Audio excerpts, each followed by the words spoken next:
Oh, you slackers. So slackers here. So you're aware, and then It's just 6 right now. We're so It's on the dot. But what I would ask you to do is this: can you please separate the sign all the from the important two people are others? here. My daughters. Got everybody. Like 40 miles of the gallon. Call the meeting to order. Tiffany, please take the roll. Councilwoman Garvey. Present. Councilman Brennan. Present. Councilman McCain. Present. Councilman Stokes. Present. Mayor Sykes. Present, let the record reflect that we do have a quorum for the September 12th, 2022 meeting. Run down to department head comments. We'll start out with Mr. Cherry. You'll take a bit. Things are good. That's it!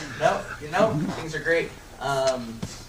We released our first episode of the Mountain Home Stories podcast. I don't know if any of you guys saw that. That was an effort to be more proactive on educating the public about what the city does, to advertise local businesses, and to talk about certain projects in town. We think it went well, and there will be more episodes soon. Development continues to go. If any of you need to speak to me about any upcoming items that we'll probably see in October, we have 2 subdivisions. One being Blue Yonder, which is south of the Rolling Hills neighborhood, and the other being the Fall Creek subdivision by Hayden Homes, which is south of Silverstone. Combined, that's approximately 500 dwelling units total. I invite you to come to my office so I can show you and educate you of what is being asked. Other than that, I don't have anything new. Is it you talking on the podcast? Because if I ever get insomnia, I think that would do the trick. Mr. Mayor?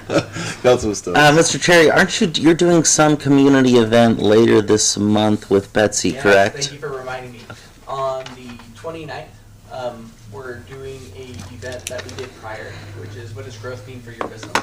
Where we're going to give, specifically for business owners, the numbers as far as growth. Cool. Is what's happening, what we're seeing, building permits, how those correlates, so they can have all of the precise facts. And also, a added incentive to that is the owner of the Bells building, which was previously a URA-owned building, who is currently revamping that for the trade school and other commercial pads. They will be giving a tour of the work done so far. Cool. And you're doing that at the Hub Plaza, is that Yes, correct? sir. Okay. Thanks. Yep. Chief Moore? We've got Light the Nights is going to come up on the first week of October, 2nd through the 9th. That's with the red lights and the things like that. We'll light up the fire truck on display over here and the tower and so forth there around the station. And that's for to pay tribute to the fallen firefighters that have passed this past year in the line of duty. We'll be pump testing the week of September 19th, starting that process, a yearly process we do with all of our engines. We've got a couple of community events, things that we'll be at, nothing major, but we'll have apparatus and stuff around. And towards the end of the month, we'll also, the school visits will start in earnest, and that will work up until the fire prevention week, which is, I think, the second week in August. Copy that. Shasta? Mayor, Council, tomorrow night is our adult craft night. We'll be utilizing some old books, upcycling them by creating a book read. This month is Get a Library Card Month, and the library, Friends of the Library offered to pay for 10 non-resident cards, and we've already given one away, but there's other prizes that you spin to win if you renew your card or get a library card this month. September we have Steam Tags back, and we also have teen coders for the different age groups. We also have our library book club on Wednesday evening at 6. Friday we have gaming arcade back after school. The Friends of the Library will be doing their end of the summer book sale on Friday and Saturday. They'll hold it during library hours. Also, senior Richard McKenna student Carson Sayer will be holding a yard sale outside the library for his senior project, and proceeds toward the sale will go towards library programming. Chess Club is also Saturday. Teen Advisory Group will be holding their first meeting of the year. And it's going to be where they actually vote in their president and council. So we're excited to start that up. Dangerous Day for Boys is coming up on the 24th. Please sign up if you are interested. We have 2 sessions, 50 spots per session, noon to 1:30 for the first one, 2:30 to 4 for the second. They'll be making cars and then racing them around the library, and we'll feed them pizza and juice. We'll have our first Dungeons and Dragons event this Saturday as well, along with one the following Thursday. Register if you are interested. Next Wednesday, we will have our after-hours, teen after-hours Nerf battle in the library. And then College of Western Idaho is back in the library Monday, Tuesday, Wednesday from 10 till 3, helping out with GED testing and preparing for college and any other basic adult education. And then just a reminder also, we are partnering with St. Luke's for a special event Monday, September 26th.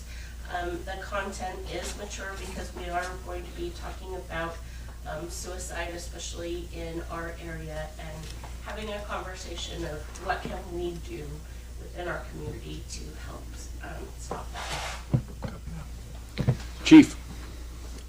Oh, well, we had all kinds of fun at the AFAD parade. That was awesome. I want to publicly thank Corporal Kyle Holloway for all his hard work working with the committee. He worked very hard to put that all together with all those different agencies that were there. Buell sent 3 officers over, had a motor unit from Meridian, Twin, ISP, and Boise. So it was a real good collaboration with all those other agencies. So it went very well, and no incidents. So happy about that. Chief did a great job on the September 11th memorial on Sunday morning. That was good. Well, as far as PD, we're doing open testing September 24th. No appointment necessary. Anyone interested in being a peace officer can come down at 9 o'clock to the police department and show up, and we'll talk about seeing if we can bring you on board. Our new SRO is looking to bring back the red ribbon campaign, so we're working through that. We get the little bracelets for the students to wear, the anti-drug campaign and that. And we are putting together a project to bring 8 new police cars and 1 new motorcycle to the City of Mountain Home Police Department in the near future. So council will see that, I believe, on the next agenda. Copy that. Things happen. Jake. I don't have a whole lot. Since last time I was here, one of my pumps broke, which it went down 2 weeks ago. So we've just been trying to keep stuff alive. So other than that, I don't have a whole lot going on the maintenance side. Just general golf course maintenance right now. So just waiting for my pump guy's schedule, but just gotta wait till we've got time to get me in his schedule. Copy that. Rich. Water side, everything's going well. I mean, people are still using water because it's been still hot. So, and I just looked at the pumping stuff from August. So, the wastewater side, I think they have 1 more cutting, so they're still doing we're still putting some land app out that way. So we're getting close to being done. But I think the water's getting shut off everywhere else. So they can hit a little bit more at the farm. Sunrock should be here tomorrow to kind of start prepping Jackson. So they're going to mill that and get that going. So that'll be where we are. I know that the homecoming parade's going to switch a little bit because it's next Friday, and so we'll probably leave the road closed the way it is right now because that's the way they're going to come down second and then hit second again this way. So they're going to come behind the City Hall this way. So and so that's how they'll get out there instead of coming down Jackson. Then they can still hit Hacker on the backside like they usually do. So we'll just see if you see that up. That's why we haven't put the barricade back up on there. So Well, and you let citizens know why now instead of sure. Yeah, and it's mayor, council, and I think Councilwoman Garvey, I sent a note to her on that. So there's a lot of questions on why it was now. So when we first tried to get, first of all, we were trying to get quotes on how much it was going to be, and so we had a hard time getting quotes just because all the contractors are really busy. So that's no, I mean, it's an excuse. It's kind of, it's a kind of a lame excuse to have to use, but that's what it is. So when we got our quotes finally, they were higher than what they could have been just to go out with the quotes. So we had to go to bid. So that takes a little bit longer, and then it's just a timing. So trying to get the mill machine, their mill machine has been used on Mondays and Tuesdays. So they're actually going to break it away from a job to bring it on Wednesday and Thursday to start doing some things. So it's just a lot of timing that's going on with those. So of course we'd like to have that done before school. That's what we try to do this summertime, but it's just, it was hard working with everybody. So I know that Gene's been talking to everybody on all the houses and businesses along that way, and what's going on, and so we're going to try to. I haven't really got it down. I think we're going to try to break it maybe into at least two. So they're going to mill the whole thing, but we'll leave some of it open to just be able to drive through. So we'll probably do something where they'll start prepping things from Wells Fargo to kind of in front of the. Church. Well, the church, or a little bit into that corner right there, so we can get this piece done and then jump to the other one. So we'll find out a little bit more how they want to do it. They just might want to jump in and just go. So I think they might just break a crew out and try to just knock it out in that 2 weeks and get her done. So that's what it really should take. So that's kind of where we are with that. So thank everybody for their patience. I mean, it's a hard one because we know that's a major crossing to get from one side of town to the other one. So yeah, I'm catching hell from my daughter because of the school right there. I've heard that too. So but we're working with everybody. So just be patient, and so thank everybody. So it'll be a nice road. It'll be done. So that's the big thing, because we are doing a little section of that in front of from on 10th Street. That's in front of Maverick, kind of little like right in the middle of the dental center. So we're taking care of that section too, because that's heavily used, because that's where we put in that new storm. We upgraded the storm drain right there, so hopefully it's bigger. We can pump the water out there a little bit better. So, yeah. Mr. Mayor? Councilman Stokes. Mr. Urquidy, happy birthday, number one. Thanks for working overtime on your birthday. Hey, that's all right. I was just curious about the well. Any updates on that? Yeah, we talked with the Mayor Council. We did. So we're kind of waiting on all the test results. They've done all the pump tests. They were working on the curve. There was a little bit more sand in it than they were expecting to be. We hit a cavern, so there's kind of like a tube. We hit like about 10 feet high at about 635 feet. So we think that there's some sand that's coming from there. So they're still working through some options. When we pumped it at the 1,500 gallons per minute, it was really sandy. And so when we drop it down to about 800 gallons per minute, we're able to get about 5 parts per million instead of 3,400 parts per million. So we're trying to work some options on what we're going to do with that. So. Yep. Will putting the case around that well help it? Well, it's probably going to have some sort of sand thing like we have at 15. Okay. But there was some options where, so we were trying to find some least expensive options because, so. Any updates for the council with Marty's stuff? I know you've Paula and I could do a little bit Mayor, with that. So so they've Marty he resubmitted it again with some of our maps that we had. They've just had some more questions about that, to make sure that all the piping and everything that's good to go is ours. So it's in right of way. It's not any easements that we have to get from private citizens or anything like that. So we've taken care of all of that stuff. We've showed them that the money is there for us to take care of our part of it. So it's moving forward. So we got to, because it isn't all of our land and all of our right-of-ways, they took off, we didn't have to pay, I don't know what it was called, there was something that they did with that today. So they said that we don't have to do that now, so that was good. So it's moving forward also.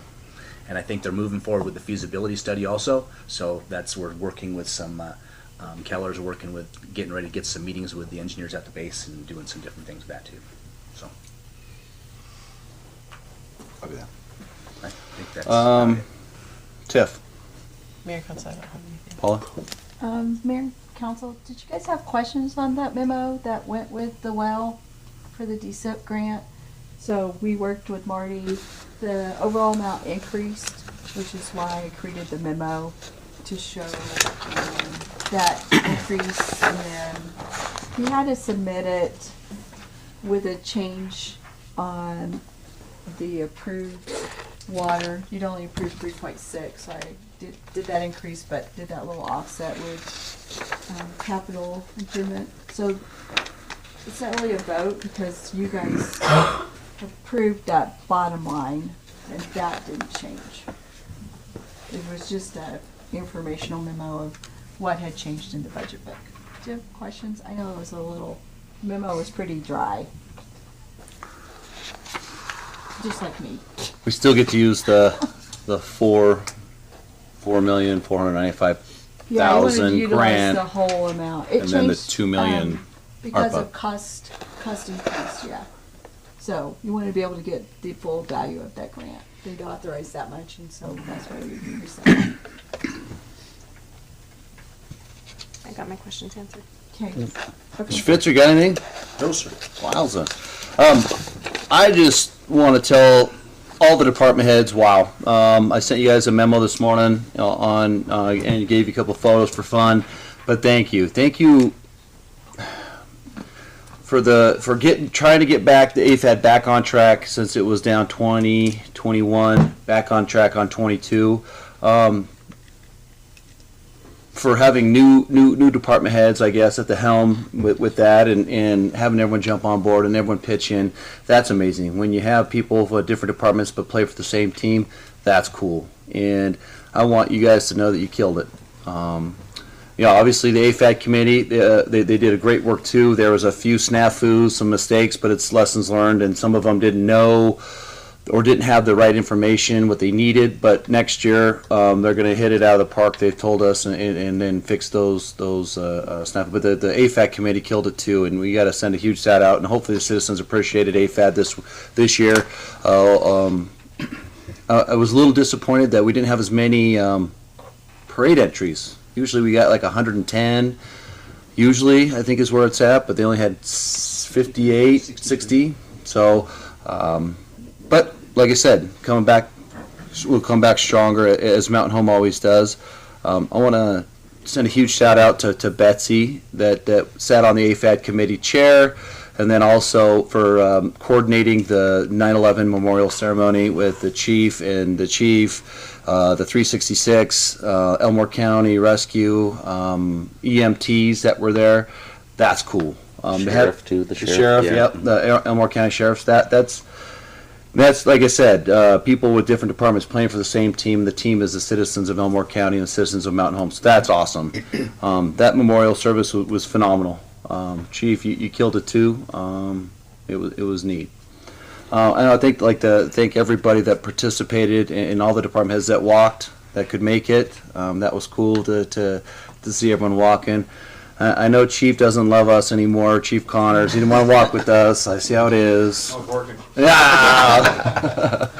I already harassed Hank. I haven't seen Gene yet. I think he's still on vacation, so I'll give him a hard time too. But it was cool, and thanks all that participated. I know the citizens appreciated getting the goodies and treats, and even though you can't throw candy, it was still cool that we could walk and hand it out too. So. Thanks. I know Tiff spearheaded our shirts and the discs and the little poppers and the candies too. And Darce, you and Darce kind of tag team. Well, you all did great. How about that? I'll just shut up and say thank you. Oh, wait a second. That's right. I forgot about Jake. I was there. In spirit. That's right. I was rooting for all you guys. I know you're on vacation. I got to give you a hard time. I always forget. Jake. No, but it was good. So thank you to everybody that attended. What's that? My family enjoyed it. Well, council that was there, that thank you too. I know the citizens appreciate your support in all those endeavors. It does, and a lot of people have to understand. There's a lot of things that AFAD committee does that's behind the scenes. It takes a lot of work to put something like that on. And they're always asking for volunteers. So if you want to jump in and volunteer, definitely. They'll take all the help and and all the positive energy. It's hard to put something like that magnitude on. I know. Heck, we even had I think Miss Riggs out there with Miss Garvey painting numbers or something. So everyone takes their time to put something on for the citizens of Elmore County and Mountain Home. So with that, I digress. I'll shut up. And does the council have anything or ask any questions? Mayor? Councilman McCain? We all got an email about graffiti over at the Hub Park. Has anybody sent anybody over to take a look at that? Mr. Mayor? Oh. I was going to tell the council, I just forwarded it to Miguel, and that's all I got. Oh, okay. And we'll have I just responded to her and told her that we'd take a look into it. Okay. Yeah. A parking lot. I didn't know if anybody. Normally it's Miguel that takes care I of that believe kind it of stuff. was the That's why hub inside that the hub little, inside yeah. the tower there, Yep. where the rope ladder is. Yep. Okay. I think we got that email down here. Yeah. No. Oh, didn't you? Oh, I didn't get one. Okay. they just must like me, I guess. Brad? Yeah, Brad? Probably you two doing the graffiti. At least I know your emails work. Yeah. Are you guys' emails working? They seem to have been. I gotta bring my phone down because I'm not on my tablet all the time, and so I just happened to see that a few days ago. Okay. Councilman Brennan? Yeah, I'd just like to echo your comments. I think everyone else's of the events of the weekend were fantastic. Fire Chief, your ceremony was fantastic with newly oiled parking lot there. Everything looked fantastic. You got flags and displays and a good turnout of people, and I was honored to get an invite to be there with you guys. So you did a great job, and I love our little memorial for sure. So good work on that. And AFAD, it was fantastic. I might say this by standing on my own platform, nobody else's, but I think they need to bring throwing candy back. Hey. That's just me. It's kind of lame when you're. I know, people don't quite understand all the rules, but when you have to walk to somebody and drop it in their sack, like trick or treating, it's kind of what it feels like. So, I might be speaking out of place or without all the knowledge, but I think we made this one big change for one accident that happened, and accidents suck. They're never good, but they don't. But I don't know. There's so many years of being accident free. I feel like one event doesn't. Necessitate that change. That's just me, probably. I agree. I agree with you. Yeah. But we'll talk committee. Yeah, tell that committee to change it up. Another thing for the fire department, Chief, I had a couple of your firemen, I'll say complain lightly, but feel like they would never get any recognition for their softball tournament victory. I know that was a little while ago, so I just wanted to make sure I say publicly, good job to the Mountain Fire. Gotta give them the pat on the back. Really though, I mean, it was a fun game. The turnout was incredible, so a lot of people there. It's good job and good sports. Councilman Brennan, if I may on that thing, from our vantage point, I'm sure the Chief's vantage point as well. It's good to get your people out. You're not working. They practice on at least the same 2 days that we did. So everybody put in some serious effort to that thing, and just having that camaraderie after hours and stuff is good for everybody, because we had our fun all throughout practices and stuff. So it was a good time and a good event. And it always seems to be on the same field, but I noticed everybody had a problem with the sun in the outfield. The Chief caught a couple good pop fly balls, but everybody's staring right into the sun as the ball's coming at him. So maybe they switched to the other field over there next year. I don't know, or maybe it makes it better. Whatever. And then I just wanted to ask Tiffany real quick: any updates on pool contracts? Yeah, I reached out to EKC this morning, hoping to firm up some numbers. We have a couple bids in on the pool, so we know the pool side of things. And then we're waiting on all those change orders. So the structure, the bathroom, and then the plumbing within the bathroom. So I'm hoping by the end of the week I'll know that firm number. I will gladly shoot it to you all electronically. And then it'll be on my goal is to get it here the 26th so that we can approve it and start moving. So. Perfect. No change orders on the actual pool, right? Downsizing? No. Yeah. No, absolutely not. I'm not trying to burn. We're I not- know how we're you not all feel. We're going all in. Good. That's all I got. Thank you. Mr. Mayor? Councilman Stokes? I want to say the AFAD was awesome. Congratulations to you. Are you undefeated in your volleyball tournaments against? No. No, I was there for a while until Colonel Goodman, and I'm sure he's watching, got in some collegiate athletes from the 366 to pound me pretty good in that team that year. But I had some good. They were good. Good. That was some good camaraderie between the City Mountain Home and the base, and I think the community enjoys that. I'm going to back up the AFAD committee and the chamber a little bit because the insurance company will not insure it if they're throwing candy. Though I agree with your assessment. Just throwing that out there that they're trying. Find a new insurance company. They've looked. Trust me. That's all I got. I think there was some confusion. I don't want to speak for the committee. I think you can throw candy. You just can't throw candy from the float. And so I think what slowed everyone down was, like you said, they're trying to do the trick or treat thing. So I think if the walkers went along and shoveled candy out on the ground, I don't think that's a problem. But we'll check with the insurance company and see if we can. Yep. Just from the vehicle is what's the issue. Is how I understood. Yep. I see all the walkers like running up to the vehicle, standing right in front of the big like semi tires. I'm like, oh, you're about to get 3 inches from being run over. Sounds like there's more problems that way. Yep.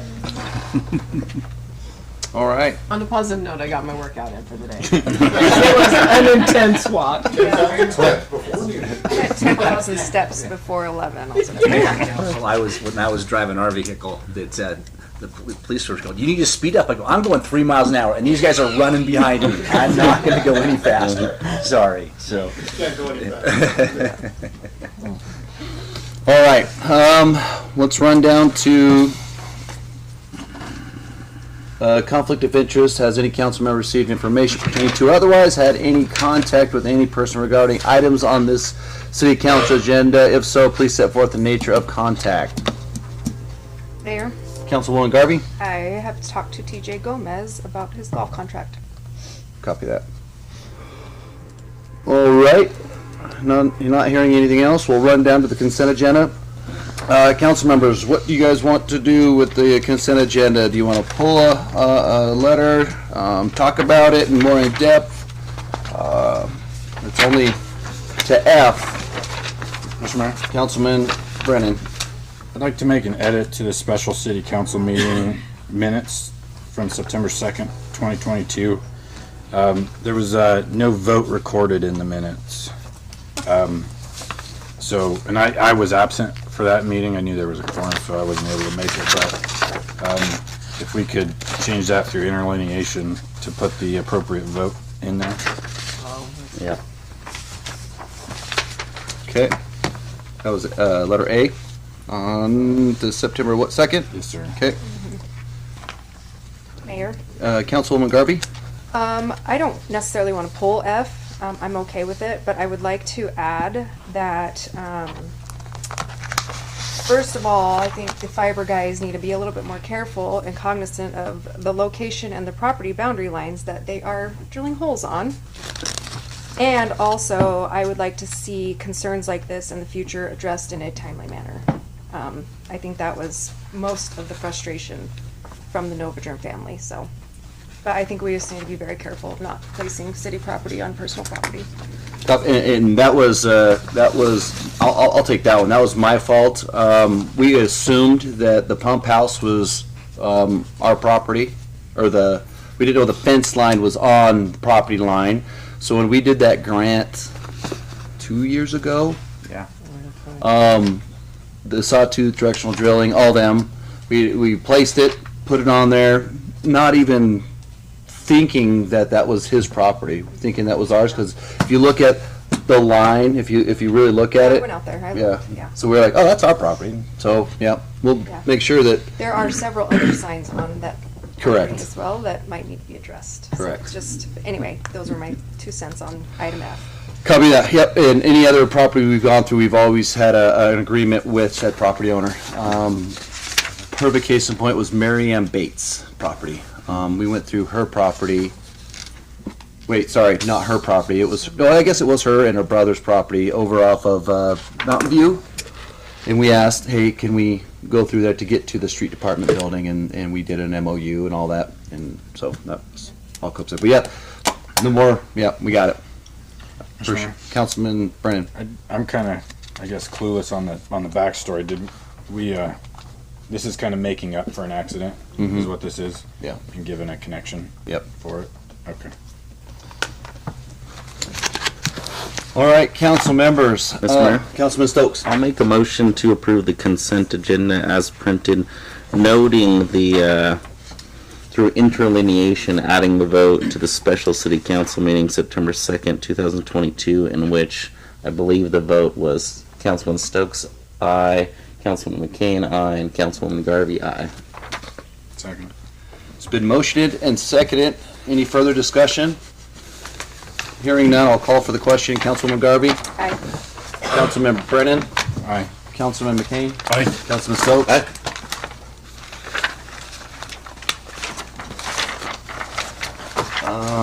New business, number 1, item removed from consent. There was none. We'll run down to item number 2, action item, deliberation discussion on conditional use permit for Desert Sage Health Center.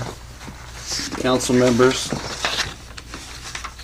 Mr. Mayor? Councilman Stokes? Might we have Mr. Cherry give us a quick synopsis of this? I'd be happy to, Councilman Stokes. As seen in your packet, the new Desert Sage building has requested a conditional use permit, being that they are in the C3 district, and any drive-through facility requires a conditional use permit for a drive-through pharmacy and a very innovative, cutting-edge drive-through evaluation center, I guess is what you would call it, a drive-through exam center. I can assure you that, as seen in your packet with the proposed site plan, we do have sufficient stacking for both facilities. I personally am very excited for the drive-through exam center because I think COVID taught us a lot of lessons, and they learned that they have to be innovative for the future if we have a like thing or any other sort of tragedy that would need someone to receive medical services via a drive-through exam center. I have reviewed the conditional use permit. I believe they meet all of the conditions and regulations for a conditional use permit. ITD has not given us any official comment or any reason for us to question that this would not be a suitable use for that area. But also note that any new traffic going through that area, independently of receiving our permission, they have to follow any sort of permitting process from ITD. Councilman Brennan? Just a quick question, not really pertaining to the drive-through itself, but the access point. Is there one shared access plan for them and then the financial institution? Yes. So the roadway going southward off of American Legion, that is one giant private roadway. Though they still have to meet certain standards that we have reviewed with Public Works. And it's actually a better deal for the city because it's a roadway that we don't have to maintain or have the wonderful opportunity to plow, but instead it's going to be taken care of collectively from all of the users within that development. Mr. Mayor? Oh. Councilman Stokes? Do we require any kind of traffic study for something like this? I'm just kind of curious. Traditionally, no. So during our pre-application meetings, anything off of a state highway, we always recommend get a hold of ITD, ask them if they're going to want a traffic impact study.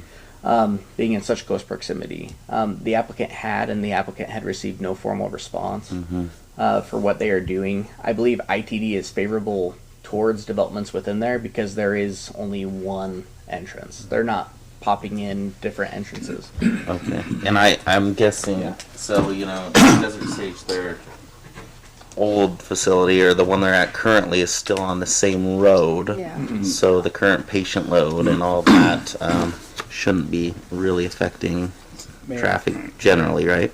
Council, I can kind of help with that too. In our development meeting, what they're looking at doing is they're actually going to make a right-hand. They have enough right-of-way that they're going to widen that right there, so they'll probably have a right in, and they're also going to extend the middle turn lane down almost to the ditch. So that'll. But they're going to widen the bridge too. Oh, I think they are gonna widen the bridge there, so that's gonna, they're gonna alleviate, so they don't have to have the median. So was part of that, they had plenty of room to be able to do that, so they're gonna, Can they keep they'll on be going to Walmart? significant, significant Mess. upgrade to that road right there for safety and in and out. That was all I had. No. And those are excellent questions. You know, I will bring up that we're getting more users up there. There is a lot of hesitancy. Well, and I should say hesitancy, but just practical observations of what are the city's plans of when we get more, are we going to need lights, are we going to need everything else? I can tell you that we have a great working relationship with ITD, one of the best in the state, going back and forth to ensure that the city will not unknowingly approve something that to them that they know will be a detriment, that will result in crashes happening or people getting hurt or, heaven forbid, lost a life. So we're being hypersensitive. We know there's other properties in the area, you know, from land owned by the Shoshone-Bannock tribe to other commercial opportunities. And hopefully we'll be able to continue to work with ITD to ultimately reach a plan which is equitable and fair for everyone of improvements that need to happen specifically in that area. Mayor? Councilman McCain? If there isn't anything else, I'll make a recommendation to approve the conditional use permit for Desert Sage Health Center. There's been motion and a second. Any further discussion? Hearing none, I'll call for the question. Councilman Stokes? Aye. Councilman McCain? Aye. Councilman Brennan? Aye. Councilwoman Garvey? Aye. All right, there you go. Run down to item number 3, discussion item on the proposed golf course management agreement. I think we have our golf course pro. Want to come on down?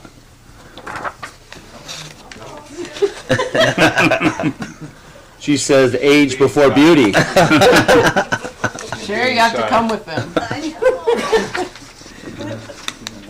So how do you rope you in? Don't ask me. He came back from vacation. He's like, oh, by the way. Nah, it's all good. She's the smartest. Is that on record? Oh, you shouldn't have Take said that that. That's all right. I'll get in trouble. All right, council or DJ, Yes. you want to start us off, or what do you want the council to start? Yeah, what do you Yeah, want I'd to do? like you guys to start me off, really. All right, You want me to start it Who off? speaks first loses. so, do you like the proposals? Well, do we have proposals at this point? Well, these are just some. I see thought the processes. comments on the right side. Did you guys see all those? Yeah. Mr. Mayor? Councilman Stokes? I was just going to ask, do we know who all those comments came from? A lot of them are from a meeting that we sat down. Councilman Brennan attended, Paula, I, and TJ back Okay. in July, Okay. maybe. I can quickly kind of tell you the thought process if that helps the room. Yep. One of the concerns right off the bat was the maintenance on the carts. And I know TJ does a great job at, if they're under warranty, then warranty covers the carts. But our city staff are doing, and we're paying for the oil filters and the general maintenance. So that was one concern. We've started tracking that over the last, what would you say, Jake? 9 months, maybe-ish, to know what that expense is. So is the 20% a fair exchange in that? I can't answer that question right now. So that was one. Trail fees. TJ collects the trail fees and gets a portion, but that should be on maintenance of the course. So that was a concern we had. What else is there? Advertising. I think TJ, you and I, we chat about that, and I don't see a concern with the advertising budget. And then I moved to page 3. There's one that says access to the Point of sale. Judy, I believe, has access to point of sale, if I'm correct. And then your staff bring over reporting, so Yes. that should be, that has no problem there. Okay. Page 3, which, because there's nothing on 2. Well, there's bring the operations and the business plan to the last city council meeting On 3. of each quarter. On 2. wasn't it? No, That's it's three. It's not on 3. 3. It's on page 3. Yep. It's on 3. Yeah. Oh, there it is. So F. page 3 on F, there was, in the previous one, there was a statement like, TJ will come once a year and provide information to you all. I kind of felt in TJ's behalf, it would benefit him to come quarterly and tell you what's going on out there from the golf pros point of view. Quarterly, how many people are golfing rounds, those type of things, rather than coming in once a year and saying, hey, I suggest maybe a fee increase or a rate, you know what I mean? I thought more information to you would be beneficial. I agree with that 100%. So that's up to you all to decide. The junior golf program, once I won at one time was in City Rec, I kind of felt that TJ does a great job regardless if it's just involvement in City Rec or not. Like, I think providing to the youth of our community is a big hit. I didn't think it necessarily needed to be affiliated with just City Rec. So I didn't even know if that bullet needs to be in this contract. But,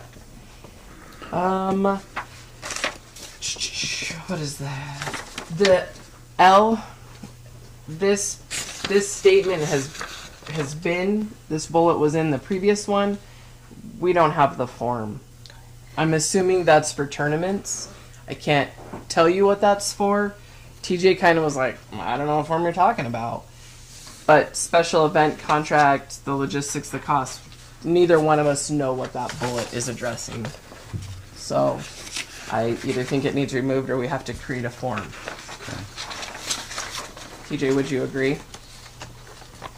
I would think there'd need to be a form if we were running a lot more corporate outings or people that we were unfamiliar with.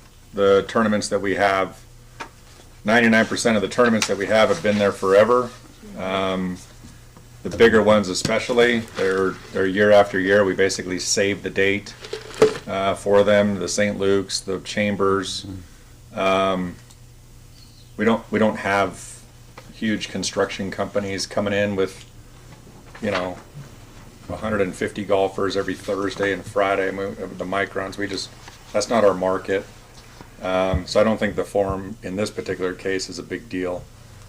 I've been there 9 years. If anything, again, 99% of the time, every single tournament chairperson is overly fair with us. And there's a lot of transparency and an awful lot of communication. If somebody owes me money for golf clubs, if somebody owes me money for whatever in the pro shop, pay me when the club shows up. What? I'd pay up front. Right, you did. And then you bug the heck out of me at where my clubs are. So, I think that in our particular case, we got a tight-knit community, a lot of familiarity with our groups. Almost every single one of them. And there's so many times that we're taking the money at the cash register for them. I just don't think it's a necessary thing. Mayor, Council, at this property. I have a little bit of history on that one. That's kind of a. Oh, please share. Yeah. I think that was why it was put in, because we're getting a lot of new tournaments that we're starting, and TJ's right on that now that things are kind of established. That was the whole thing. So do you know where the form is, Rich? No, we never. I don't think. They just put it in, never made a form. They just put it. I was never on the contract negotiation stuff, but yeah, that was so. Mr. Mayor, I wanted to comment on that. I only think from the legal side, and this is where I just put all the work on legal. Go for it, legal. Just to protect the city itself, you yourself, Curly's, as well as whatever organization it might be, a form might be good. With what in it? Just detailing out the logistics of the tournament, kind of. Date, time, what's provided, the cost. Nothing crazy. Do you know what I mean? Yeah, not legally required, but also prudent, just so that people are. And it's not, there's never been a lawsuit or anything, but I just see it as a protective thing. But that's me, and I might stand on my own platform on that one. You do. I don't see any point in having it. Just knowing the groups. Especially the big ones. The two of the biggest that we have, Tony Reynolds and now this year the Nick Truba. We're doing so much of the work through the pro shop. you know, and handling so much of their money and handling the registration of their players. We're the ones establishing the spreadsheet or taking their tee times or figuring out what times Brad Stokes forced him his teeing off. Yeah. You know, a lot of times that's the case. And the other ones, I mean, coming up, you know, like American Legion's coming up, Dave Jett's the tournament chair. And so is Mark Russell. I mean, you know, Simplot is on Friday. We're not going to have any issues with those types of folks. Yeah.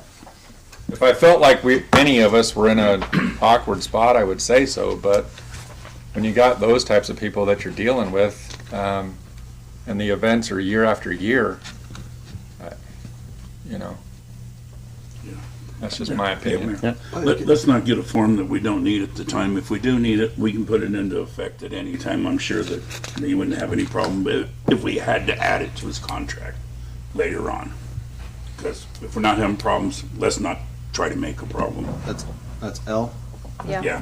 Oh, yep.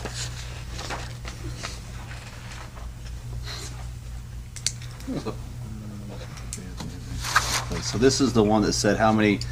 There's back in the day when Rich formulated it, right? This was where Didn't formulate it, but I remember. this is voting on it. Simplot had 150 members. Is that what that was supposed to be? And this is how much they all paid? Is that what this form was supposed to? That's what it was. It was more like, because this tournament's paying this much, this tournament's paying this much. There was so much difference what was happening. I think it's been consolidated that what's happening now is kind of all the same with a lot of the tournaments and things. So We just charge every single group the same amount of money. yeah, and that's We where make it super easy so that American Legion's going to pay the same amount of money that St. Luke's paid 60 days prior per player. If they have something different on the food or the drinks, that's a variable, but on the golf, it's, I mean, we had a group out there today, they're paying just the rate that we charge. So TJ, then, so I plan a tournament. Let's say it's $100, and then you're gonna take out the 2 days of green fees. So then I'm down to I'm just gonna ballpark it here. So Right. $20. Okay, now I got $60 left, and that usually goes to the or you take out $10 for food for the clubhouse Yep. for what's her name, Brandy, and so now I'm down to $50, and that $50 goes to said St. Luke's or whatever, right? Is that how that works? They decide what they want to charge their players. Right. So the leftover is the 50 that they get, right? exactly, and it's pretty standard. Usually groups are charging about $70. Okay. Like the Chamber was about that off the top of my head. St. Luke's was in that. They might give an early bird registration. If they charge lower than that, it usually doesn't include the cart. Right. So then they send in their players to pay for the golf cart, like they're doing that this weekend. I'm like, guys, no, why'd you do that? Because then I have to bring in extra staff to man the desk because we got to take all those cart fees and monitor that. So it's better if they charge about the $70 number. 9 times out of 10, the person playing, they're charging the $70. They don't even blink. And then if there's a pass holder situation or you have your own golf cart, then we take that into consideration on the accounting part. So we won't bill the tournament, like if you're playing with a buddy or something, we'll just bill the two of you for greens fees. Right. Correct. Correct. So then if they want, so 99% of the time the tournament says this is $100 without cart, and then they come in and negotiate the cart with you, right? No, we would just charge the player $16, which our normal cart rate. Or 32 for both days. Yeah. Right. Copy that. Okay. Okay. The majority of the tournaments included in their entry fee. By coincidence, we got 2 coming up that didn't. American Legion and Tiger Open. I guess to simplify things, would it be easier if you told these tournament people, like, hey, you have to add the card in there if you want the card. If not, then you have to figure all that out, because, like I said, like me, I don't have a card. I try. Or I don't need a card. You know what I mean? We try. Okay. Yeah, it hit me in this particular case with American Legion. It hit me about 2 weeks ago that they weren't. And then with Tiger Open, same thing. It was about 30 days ago. I'm like, man, why'd they go to that lower number? Right. You're just making more, like, you got to pay attention stuff instead of it being after the fact. I don't know. I mean, they, like American Legion has a new tournament chair this year. So, trying to think of other events that didn't include the cart. almost every single one of them do. Makes it 100 times easier, like Curly's did. Right. You know, raised our fee this year to have the cart. Well, it speeds up play too, because if you got 5 groups walking and everyone else is riding, doesn't it kind of congest it? It's pretty rare in a group outing like that. You're going to get a lot of walkers. I'm just talking more about the check-in process at the counter. That's 70 more transactions we'll have to do on the morning of. Well, man, it gets backed up. Who eats the fee on that? City, or do you have to eat What's that that? credit card fee? Well, the golf cart rental is a city transaction. Okay. And then the greens fees and trail fees and all that city transaction as well. Yep. Okay. Yeah, we usually kind of audit the point of sale system in the afternoon if we have a real busy day to make sure our balances are good. So you guys are in a position of excess. We actually have a deposit. Sometimes our balances get off, but the golf carts and greens fees are city transactions. Okay. You have a different POS system for that, and then everything else is like, say, No, we have a a shirt on for you. on our credit card machine. We have like multiple keys. Uh-huh. So if somebody's buying range balls, we punch it in as Desert Canyon. If somebody's paying for greens fees and carts, we keep it on the city. Okay. And then, but I'm buying a sometimes shirt or golf balls or tees or that's all mine. So that goes off your POS system or a city POS system? Well, the point of sale system is separate than the credit card machine. Everything gets rung on the point of sale system. So if somebody comes in and takes a golf lesson or buys a shirt or whatever, we ring it in on the point of sale system. At the end of the night, there's 2 reports on the same thing. It's city and then Golf Pro. Okay. So you can figure out, okay, the city did this today, the Golf Pro did this today, and then we owe you guys the difference between what we took in on credit cards, what the point of sale system says. So the point of sale system is the same. Right. It's the credit card machine that makes the difference. Okay. And we have to punch that in. Sometimes if we're busy and like we get hit when they're buying a whole bunch of, let's say they buy 24 golf balls, and they're paying for 3 guys to go play golf and what have you, ring it in as one transaction. And the very next, okay, how many have you done on the city side? Okay, let's do more on our side. So we try to balance it and make sure it's good. It's pretty rare that we get caught in a pickle, but sometimes that happens. Because we can overpay one side or the other. Otherwise, we'd have to charge the customer twice. We'd have to charge them for a golf cart and greens fees, and then, okay, sir, sorry, I got to ring your credit card again. So we had a lot of discussion about that in my first year here. Right. And the only thing that kind of, not saying you guys do anything wrong, you just said like you have to go back and try to balance these things. Uh-huh. It should always balance because we live Well, in no, a black and white world. Sometimes the amount of money that was taken in on the city side, on the credit card side, might exceed. Usually we check that out before we have more business through the day and say, okay, we're in good shape here, or we got to put more on my side or put more on the city side. Every now and then that happens. All right. That's confusing. Yeah, Okay. that doesn't make sense to me because no matter what, the city has to balance all the time. Oh yeah, we do every night. It does. We just sometimes when we have a transaction, like say you come in Uh-huh. and Rich is going to play golf, Mhm. and you're going to pay for you and your son, Mhm. and you also want to buy a shirt. Mhm. So we ring that transaction in. Depends on how heavy we are on one side or the other. We might ring that transaction on the city side, and then the very next transaction that comes in, we'll ring in on Desert Canyon side or vice versa, to make sure that the credit card portion of the point of sale system is good. Yeah, it makes total sense to me. Yes, it makes sense. They don't want to ring up things twice. We have to be ringing in things They gotta twice. re- It'd be Either I the need your world's card biggest for green pain. fees, now I need your 'Cause card then you're again exceeding- to buy balls with. It's Yeah, just a it's matter terrible. of So there's not a system that you have that you hit the button, pop, this is trail feed, shirt, and then the computer does it all for you and does it that way. You know what I mean? That way. No, because this money Credit coming out of the cards. credit card machine credit cards. is by itself, Yes. and it makes- needs to jive with what's going on the point of sale. Right.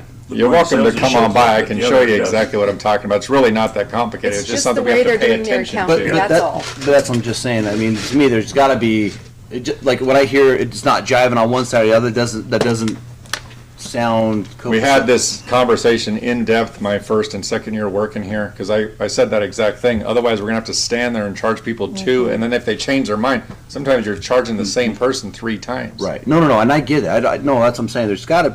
You'd think that system though, you'd hit it in the system, golf court. Well, it's that separated. goes. The system was separated for you, so you don't have to charge at one time. You know what I mean? It's the I credit card. wish. It's Credit the card won't terminal. separate. It's the Right. credit That's the card. problem. Because we Right. have to put it either under the city or Correct. the Desert Canyon. Right. The POS is separating it because we get that on the reports. Right. Correct. But with the credit card part, it doesn't separate what part needs to go to. Correct. No, I got that. So at the end of the day, we just have to make sure It's that matching. it's matching. And we Well, usually try to check so, that yeah. out at like 1 or 2 o'clock in the afternoon. Have you checked our ratios? Right. Yes. And then how do you let's say you're heavy on your side, where you just how do you get that money? Sometimes if I get overpaid, I just don't do my balancing until like 2 or 3 days of transactions is piled in.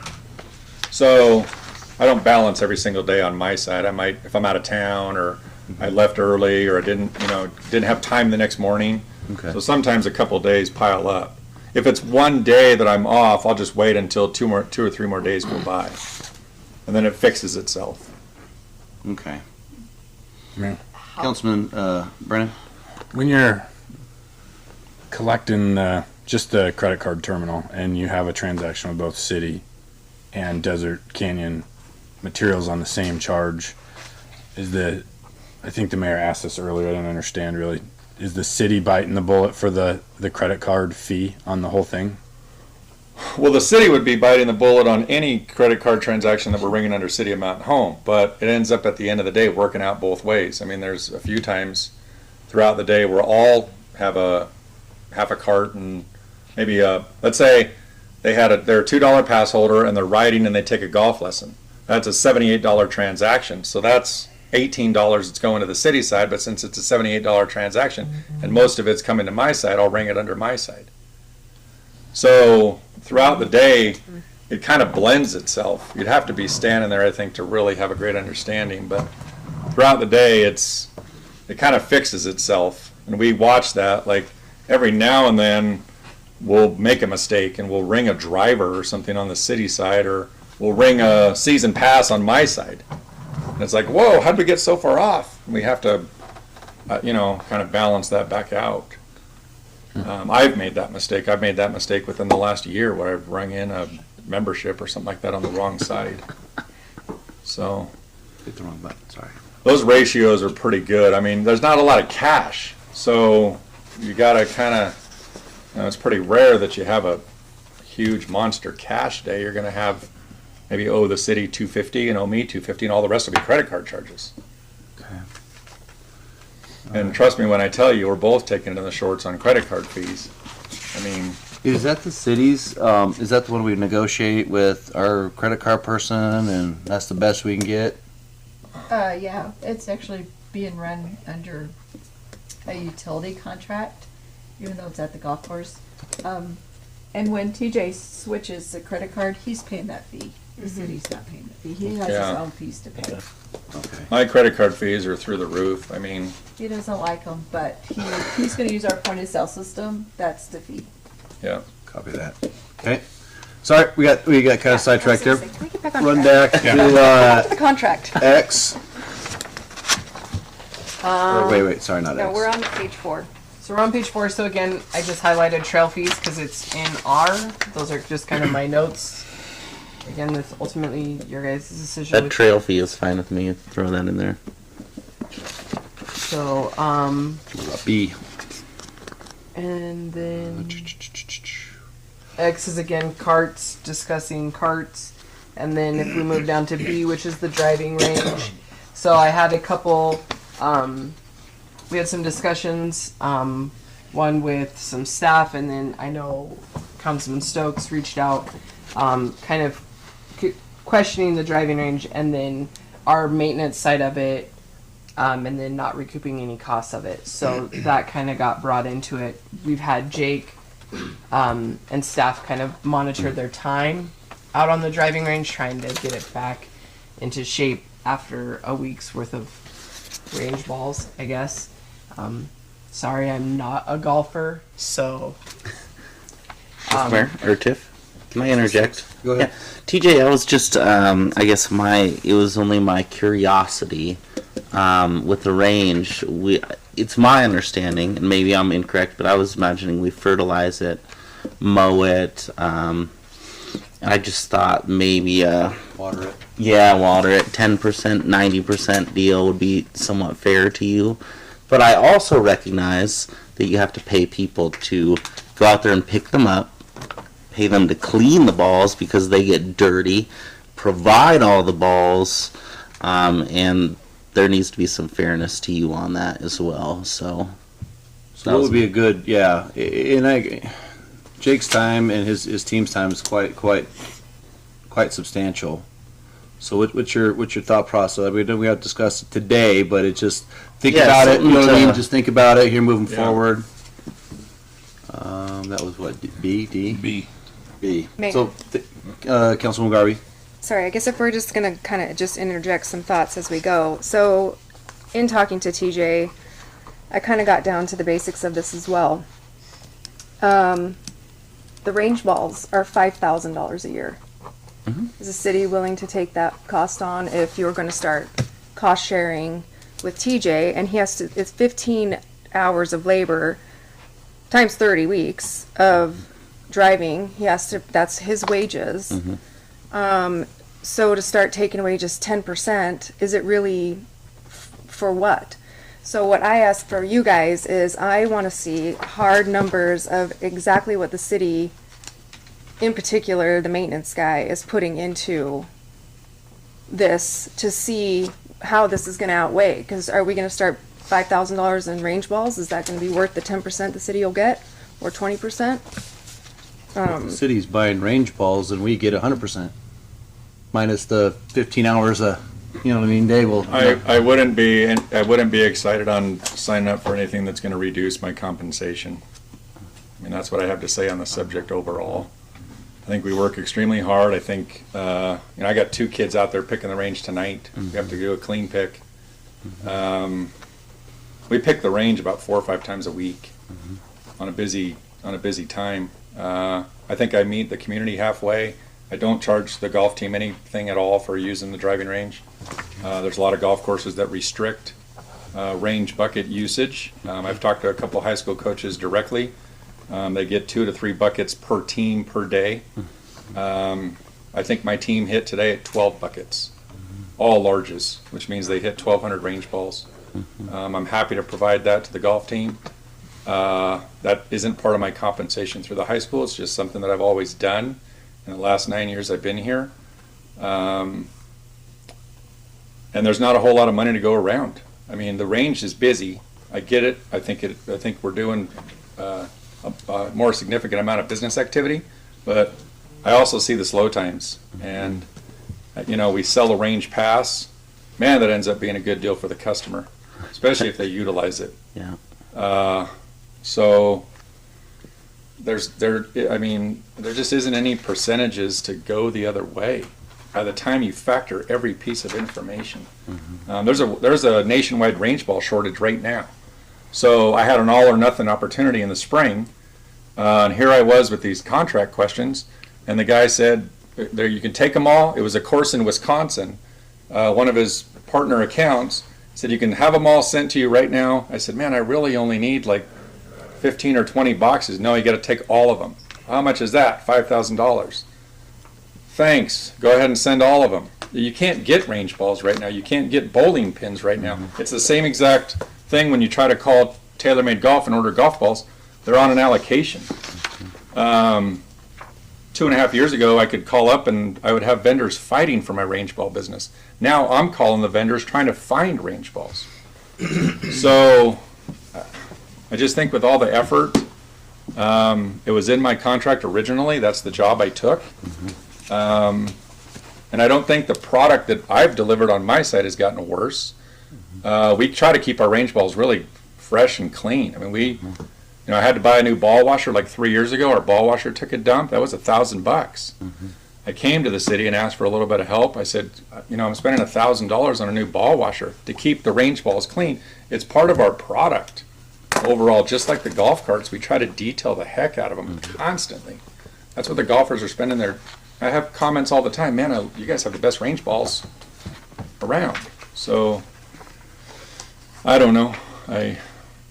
That's one thing we can control. I always say, let's control the things we can control, and range balls are part of that. I tried to get the other machine fixed, the machine I inherited.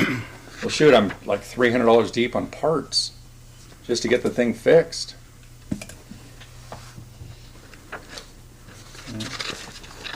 Moving forward, we're on C. Mayor, can I interject real quick? You bet.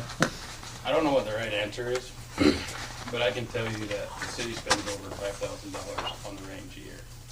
I don't, like, me looking in the best interest for the city, I don't know what the answer is. Because TJ does a great job, and sort of everything he's saying is true. But I don't want you guys to think that the maintenance isn't doing their part, because we're putting a lot of money and time, and really, we're doing the bare minimum, what we should do maintenance for the range. Because I try to work with TJ and not close the range down, and not do certain things, you know. I feel like TJ and I work good when it comes to that stuff, but the city is putting quite a bit of money into the driving range too. So, and I don't know what the answer is. I don't care what the answer is. I don't care if TJ gets it all. That's up to you guys, and it doesn't matter to me. But I don't want you guys to think that the golf course isn't putting a lot of, the city is not putting a lot of money into the range. I agree. I think they put a lot of effort in. I mean, it takes them like 3.5 hours to mow on Tuesday mornings. You Which know, technically, and I've talked to TJ about this. they should be mowing twice a week. I agree. Yes.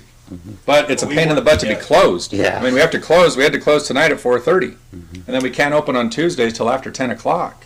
So I guess I think Go it's ahead. something Go ahead, we Tiff. mull on for a little Yeah. bit. You know. Well, nothing's being decided. Yeah. We're just having conversation. Well, I'm just letting you know, like, what happens, the reality of the situation. Like tonight, I kept telling her, no more range balls after 4. Mm-hmm. You know, well, we had some Singapores out there. Did they want to have more, hit more balls? Yeah. So we had to turn down sales. Then we do the same exact thing on Tuesday morning.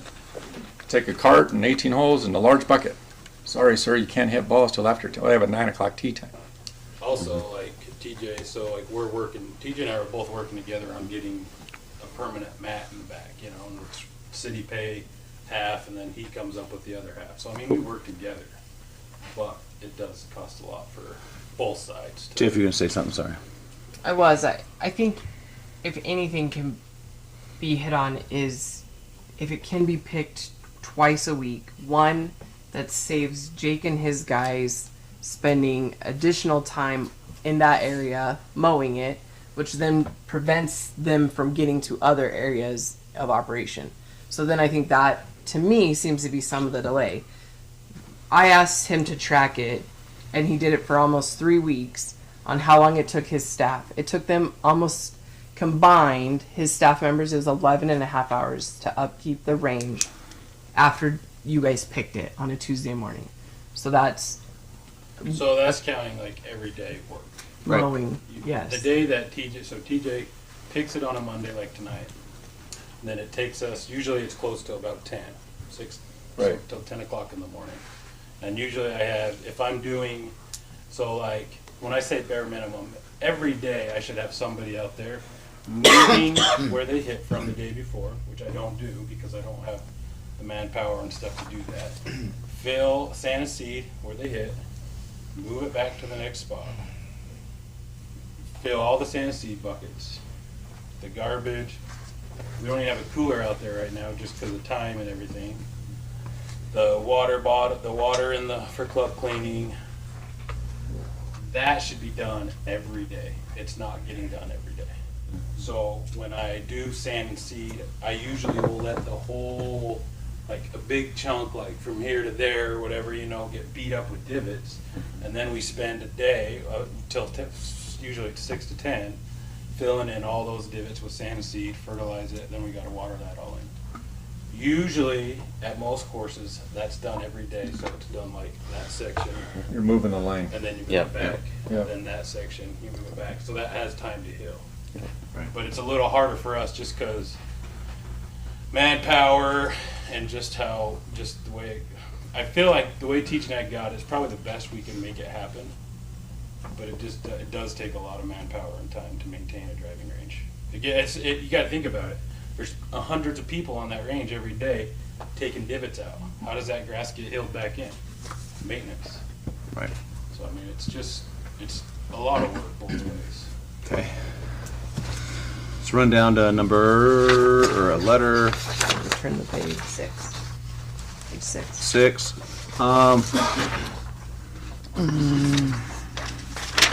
So I've got rounds in my brain, TJ, on this one. Uh-huh. Would it be better to make you a city employee and pay you a comparable wage with Benny's, or to keep you at this? You know what I mean? And I think we've put in market adjustments, stuff like that. You know, obviously, cost of services, cost of living, everything's going up, and you haven't had a market adjustment on your contract. Yeah, the 4,100 has been the same since I started. Correct. And so, is that something you even entertain?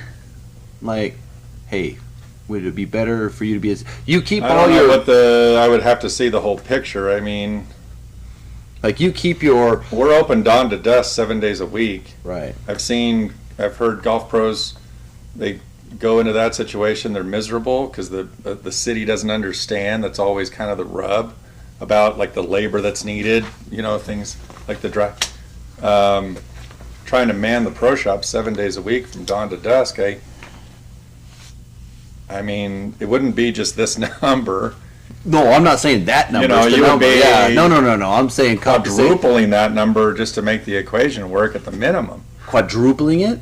I would think per month. By the time you pay all the staff. Oh no! I'm talking about you, not your staff. I mean, that's what I'm trying to figure out. Like we're just like. Well, would I still operate as an independent contractor? This is, I think. No. You'd be a city employee. I know, but then what would happen to the staff that I would need to run the golf course? Well, They would all be city employees. We as call well? them seasonals. You know what I mean? Isn't that what you have as seasonal employees, or do you have full-time employees? Well, I have two that qualify, probably three if I did it right, but I have two that qualify for retirement benefits. So, okay, I keep Sherry employed year round because we use the simulator. Right. And then there was one up here that says you're only allowed to be gone 1 week in a month. I remember back in the day when I used to go with Rob and we'd go to 3 or 4 pro-ams a month. And I'm sure if this is the same contract he had, he wasn't following his contract. Well, I think best I remember, going back on memory, that was worded in there because of that type of situation. Oh. Like a tournament chair, I'm not going to name it, but they said, yeah, Rob came to us and said, I want to go to the thing.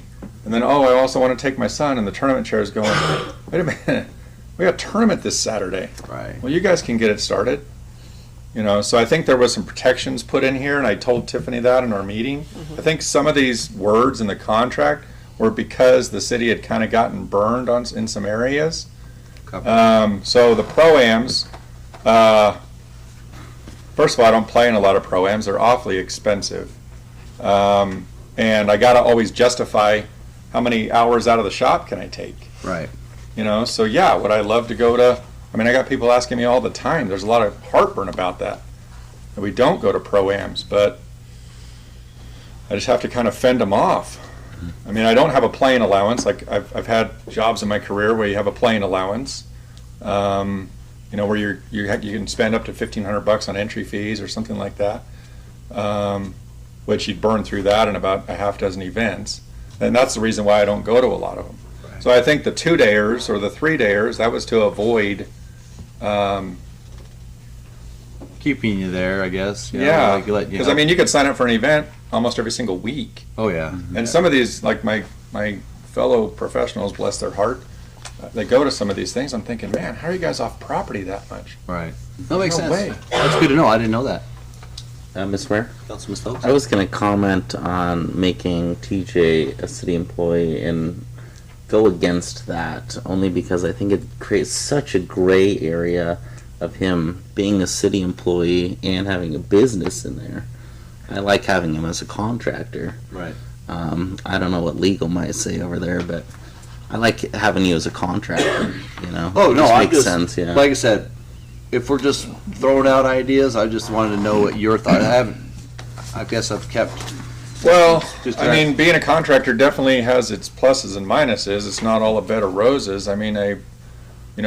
Payroll gets you quickly. God, it adds up fast. I was in the hospital for 6 nights, the 3rd week of July. Well, guess what my payroll looks like during that time frame? The payroll's the easy part. It's the taxes. Well, it's all rolled up into it. I did some calculations on my federal tax deposit. You know, year over year, I just took the 3 months in the heart of the summer. There was 1 month it was double from this July to last year's July. So that's what I mean about, you know, there's not a whole lot of pie going around. And I'm there a lot. I mean, you know, but you know what? We're busier. And there's a lot of times where I can remember my first year working there, I would leave like maybe a junior golfer in the pro shop if I had something going on like in the middle of the afternoon on a 102-degree day. I can't even fathom doing that today. You know, I walk in on these girls on Wednesday, sometimes these Wednesdays that we have league, and they're just shaking their head, and there's 2 of them. They're overwhelmed. I'm thinking, how can you be overwhelmed? It's a Wednesday at 4. Especially with the great people. Amazingness, Yeah, exactly. So I mean, there's no way I would leave one employee in there. So now the equation, you know, I need to crank out a few more golf lessons. You know, it's like, where do you win? Well, do you think that's because of the quality of the golf course now compared to what it used to be? That's People a are wanting to definite- come and play now because this is a good quality golf course. I think redoing the irrigation system, we did that about 5 years ago or so, 6 years ago. I think that's really helped. Having a greens roller that's dependable, that's been great for the greens. It's a lot easier to sell. I think the growth of the Treasure Valley, you know, we're still very reasonable rate-wise. I mean, it's not uncommon at all. I had it today. The guy, no, I need to ride. I'm like, dude, that includes cart. We get that all the time from visitors. So I think there's a lot of factors in there. I think having really clean range balls is a determining factor. I like the idea of you coming in once a quarter because then you can explain this instead of at the end of the year we're like, well, now we need to raise the rates. Where maybe, you know, we do have a public hearing where we might raise the rates because we're way too low, or maybe we're right where we need to be, or maybe we're too high. I don't know. That's your world, your subject matter expert. Hence, that's why we contract you. Yeah. Okay, I'll digress. I'll shut up now, and we'll go down to what is it? Councilman Brennan. Just out of curiosity, have we ever tracked, is the golf course, is it ever like a profitable business? Does it make money, or do we lose money with general funds? And do we know how much? Mayor and council, generally what the golf course brings in maintains the course, including improvements or capital assets. Your transfer is generally to pay the employees. So what you transfer is covering their salaries. And Jake's gonna get mad at me when I say this. Neither does Parks. Parks doesn't pay. We pay in taxes. And it's not a park. It's a golf course, Jake. But I'm just trying to compare the apple and orange that we're paying employees, but so do we do for the city parks. And we do it for the swimming pool. Correct. I think the problem is that the golf course has the ability to make more money. That's what I think. I think we agree with that as well. I'm gonna get stabbed for saying this, but has anybody, really thought about just leasing the whole thing out and making it private? Like leasing the land for 100 years to somebody? It's been talked about for a long time ago. Who would that benefit and who would it not benefit? Well, I mean, somebody would have to shoulder the maintenance burden somewhere. If it was privately owned, you'd have to raise rates and do other business things like host concerts or weddings or something to really drive your revenue to offset what the city supports. I mean, there's other revenue sources that we could tap into to create that, but I would be leery on taking on that burden. Holy cow. You'd be living there. More than you already do. Yes. Yeah, I don't think it benefits the city at all, because I know a lot of companies look, do you have a golf course for my people to go play on? And people move here, do I have a golf course? And a private course is not gonna draw people to the city because it's a private course, because they know it's gonna be considerably higher. I think the city would not benefit at all from it. Yeah, and typically most municipal Councilor most municipal courses are substantially cheaper than the Yeah. private ones. Yeah. So because it's cheaper, it makes it more makes people want to move here more? A community benefit. No, it's just like having parks. Well, I mean, I think schools there's. that are Hang on, good. let's come back. Yeah, I to- do think there's a point of being reasonable with your rate, and you don't want to scare people off. I think I agree with Jake. We talked this subject to death, and Sherry will agree. Most of our rates are low. Our visitors, 110% get that. Guarantee if you stood there at the counter for 2 days, listening to the people that live out of the area, the vast majority of the time they're blown away as to how reasonable our rates are. Our main challenge, which I shared this with Tiffany, and I that's why it wouldn't be my idea to raise membership prices, for example. I think we should keep those similar or the same. Give the local people the opportunity to buy a membership, and that'll help net down their golf fees, because our membership prices are pretty darn low.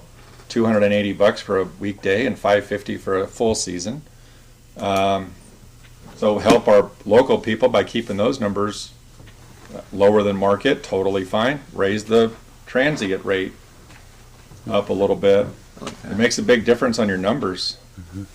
So I like that. I like that synopsis. Raise the transients. Interesting. And when we get, like the Mountain Home RV Park, they shove people our way constantly. They're always, you can pick them out of a crowd. Oh, you guys are RVers. How'd you know? What do you mean, how did I know?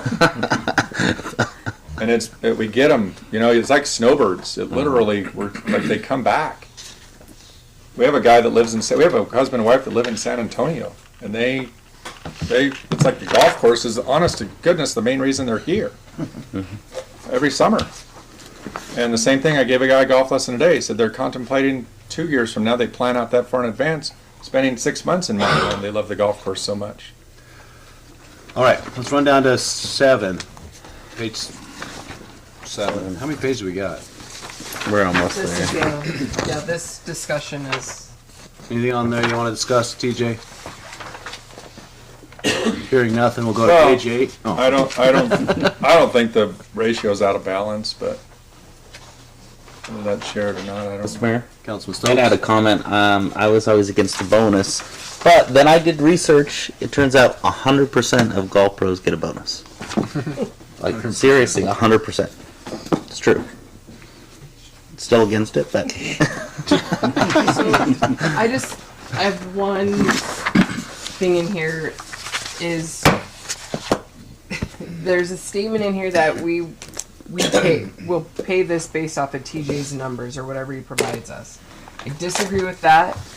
It needs to come from our accounting software, which is Cassell, because his reports they come in daily to us, and we compute them into our software system, our accounting system.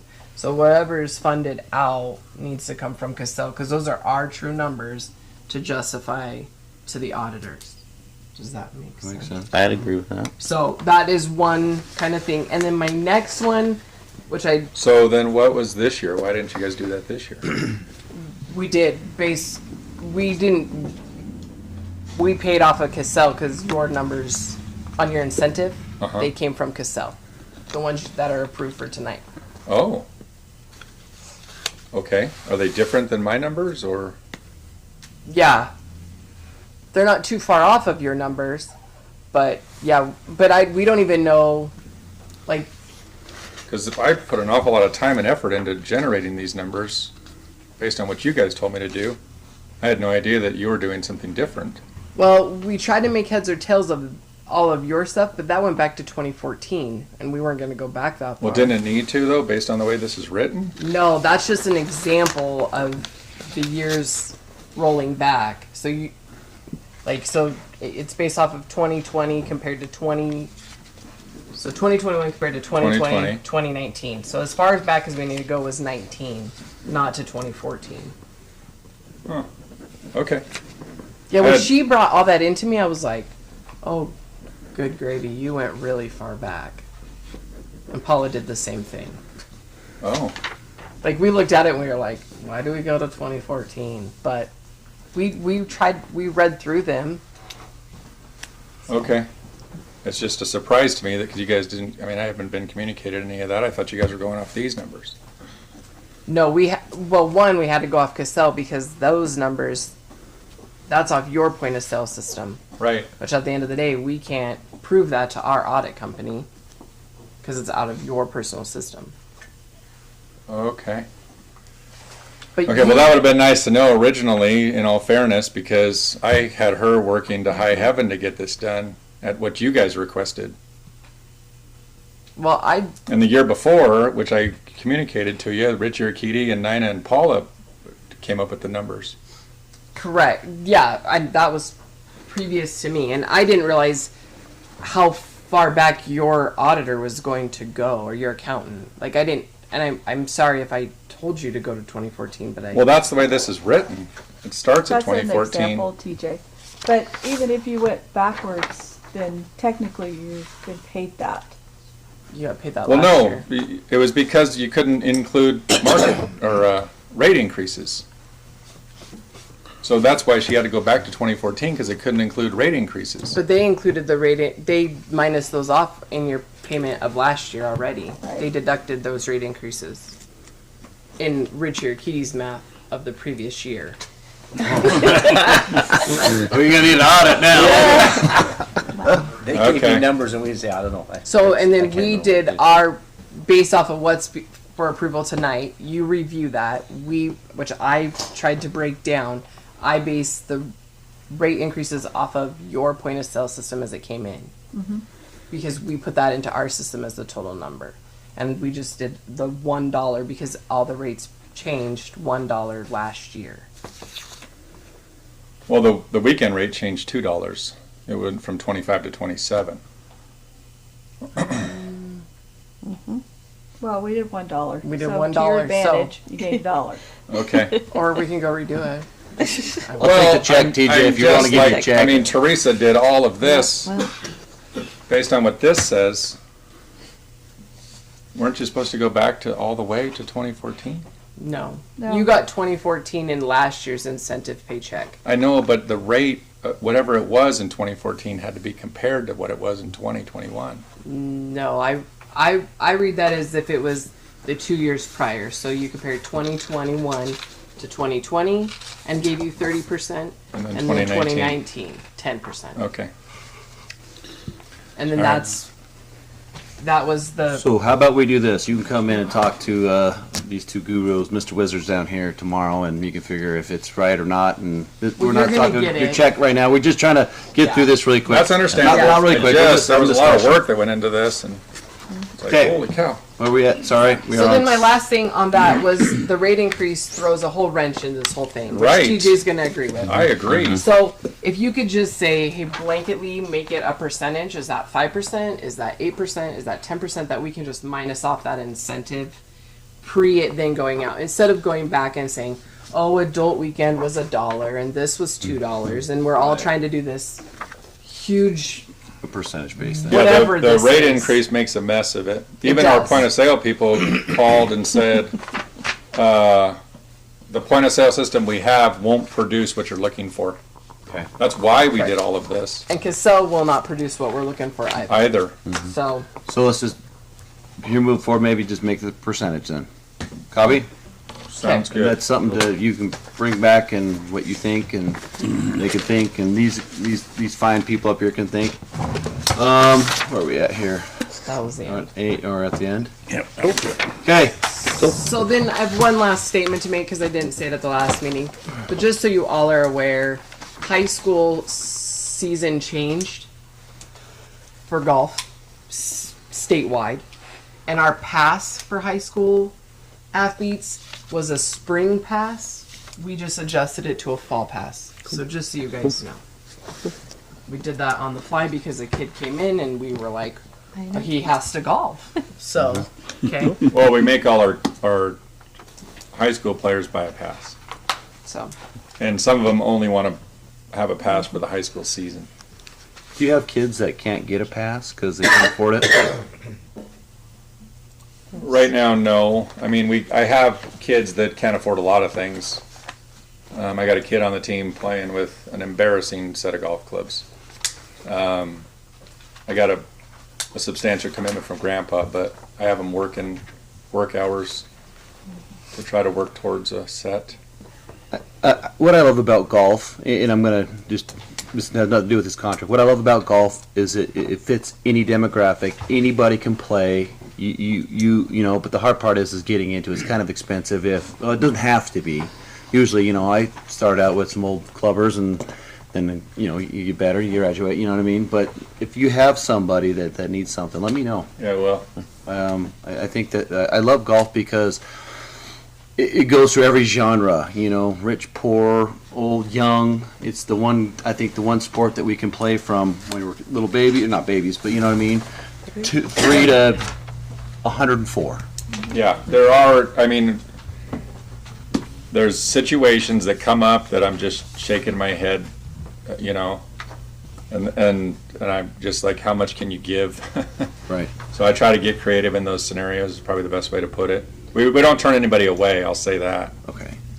Especially a pass or something. Well, like most of the time it's golf clubs. Okay. And then they'll bring them back. Like 2 years later, the kid's grown.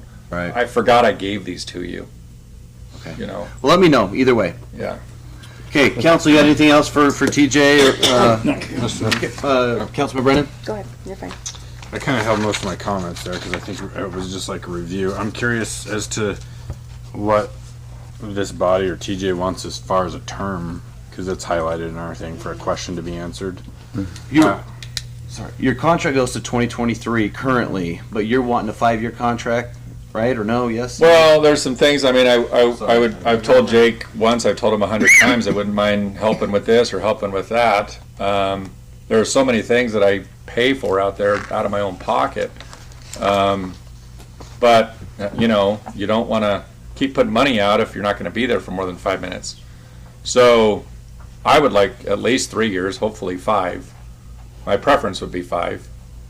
This range project that he's talking about, just to give you an example, we want to put concrete out there and then put mats on there because our turf gets so beat up. And a lot of why he was behind, in fairness to Jake, was if we hit a ton of balls in the Februarys and Marches, well, the turf is just cooked.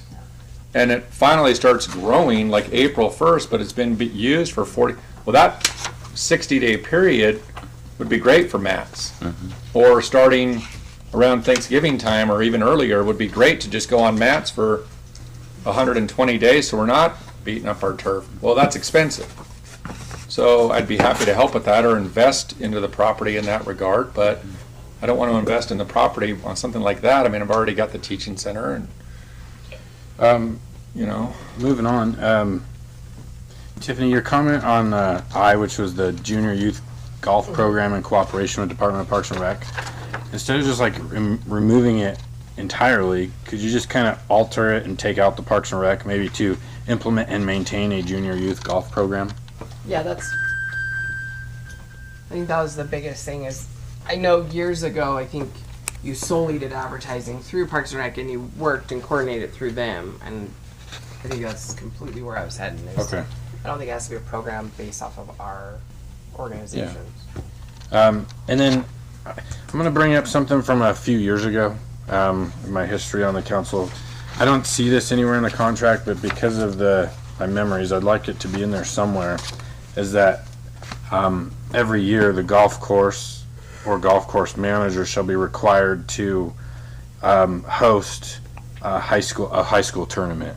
Do you remember the battle that we had that you came in and I don't know. This year we're going to host 4 of them. But there was there was a cross country event, right? And then which I'm mixed on allowing the golf course to close for a cross country event, but hey, my daughter ran in that. But I feel like to have it in writing that says we have to host, or if I don't know the proper language of it, but that the City of Mountain Home Golf Course will close up to 2 days for a varsity and a junior varsity golf tournament, something to that effect. Tiffany's giving me the look of. Well, they did 4. Well, we host a Tiger Invitational for the boys and a Tiger Invitational for the girls. Plus there's multiple junior. And we just hosted 2 days ago, we hosted U.S. Kids. the prior year, we were asked to host districts, so we hosted the Tiger Invitational for boys, Tiger Invitational for girls, and we were the district host for our conference. So is it only the... My comments regarding cross country weren't that I don't want kids not to run. I mean, I want every kid to be healthy. It was you just didn't, the you didn't want to close the operations for them. Man, you know, and the pick the range, or it just added a full another everything. So then the city council had to make the ultimate decision as to whether cross country wins or the golf course manager wins, or you know the public playing golf. So I just want it in writing so that we know that this is the bare minimum that we have to provide. There's so many things that happen at the golf course, which I communicated to Tiffany and Paula and you in our meeting. Was, you know, I didn't know a thing about the 4th of July before I took the job. I had no idea. Cross country news to me, you know. So there's so many things that you find out on the fly, or all these organizations borrowing golf carts for every event. No problem, but like, let's have some discussion about it. And a lot of times it just feels like you have to do it. And so in my mind, all I was trying to say, you're closing down your business. If you're closing down your business, there's a cost to that.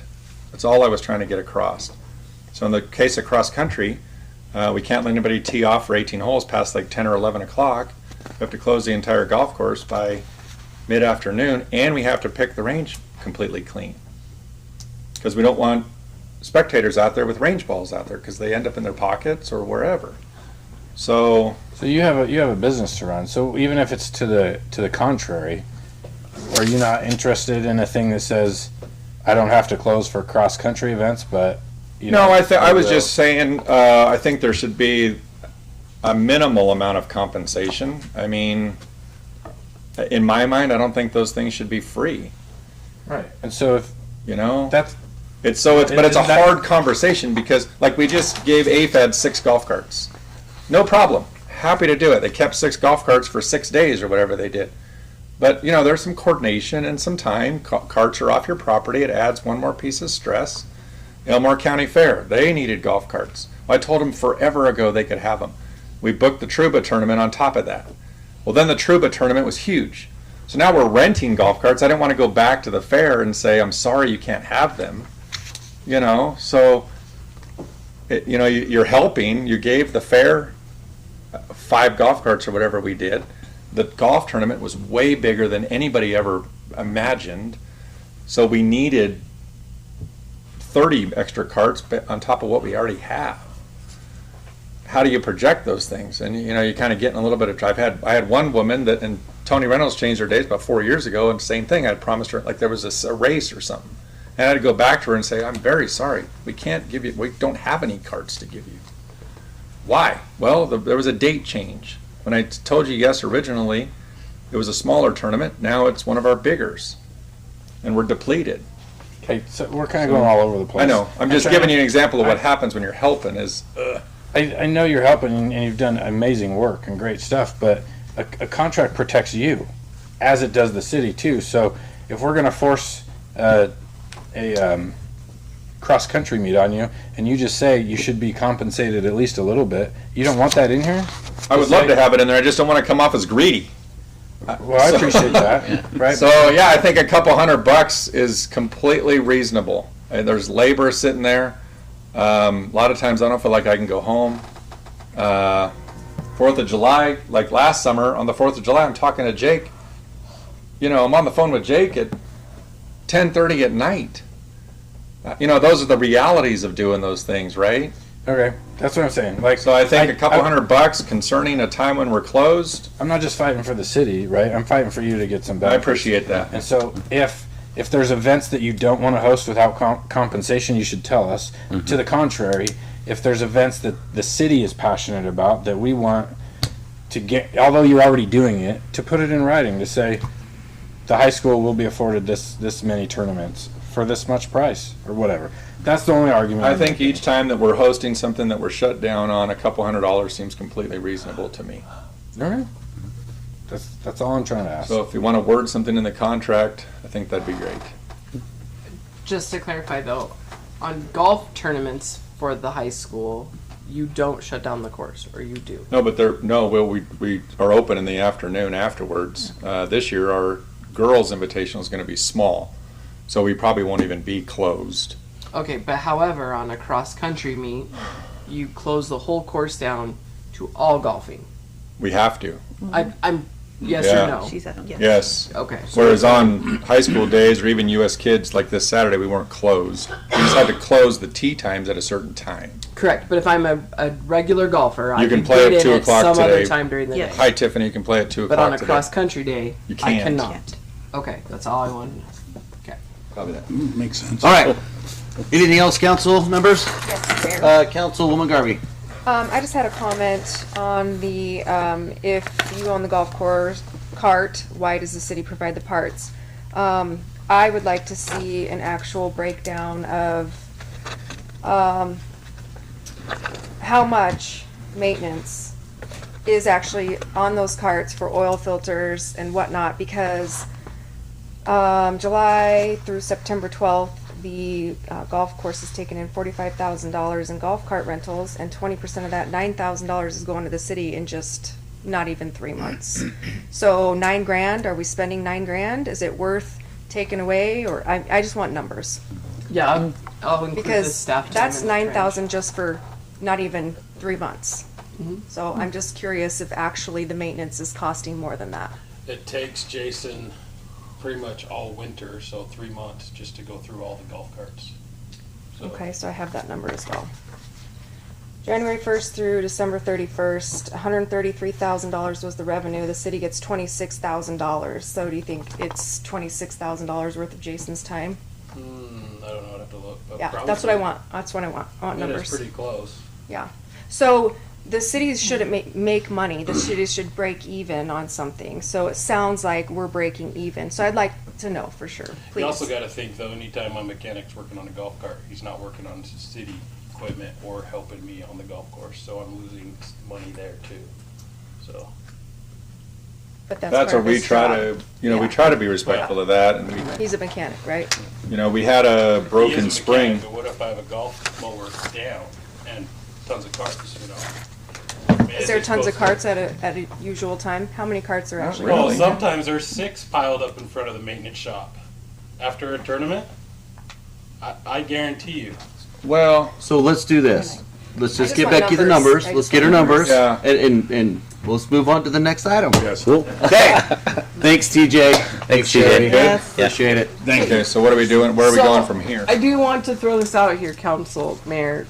The current one can extend until September 30th, 2023. And do we want to crash this one in a 2-week period, or do we want to diligently work through it? Because Paul is telling me if numbers are going to increase, they're not in this year's budget. So we need to diligently have. I'd like to just have conversation with you on other things too. So. Mr. Mayor, I'd agree on the diligently, Yeah. look at it. That's If all. we don't, have the, plus we don't have the budget. If we're increasing all your stuff and we don't have money for it, you're gonna be pretty mad when we can't cut you a check. Right. I'd like to know what you're increasing. That'd be nice. Yeah, you're just asking not to take away. Right. Okay, Councilman Brennan. Tiffany, are there any other contract workers for the city that have the automatic pay adjustment in their contract? That's equivalent to the city?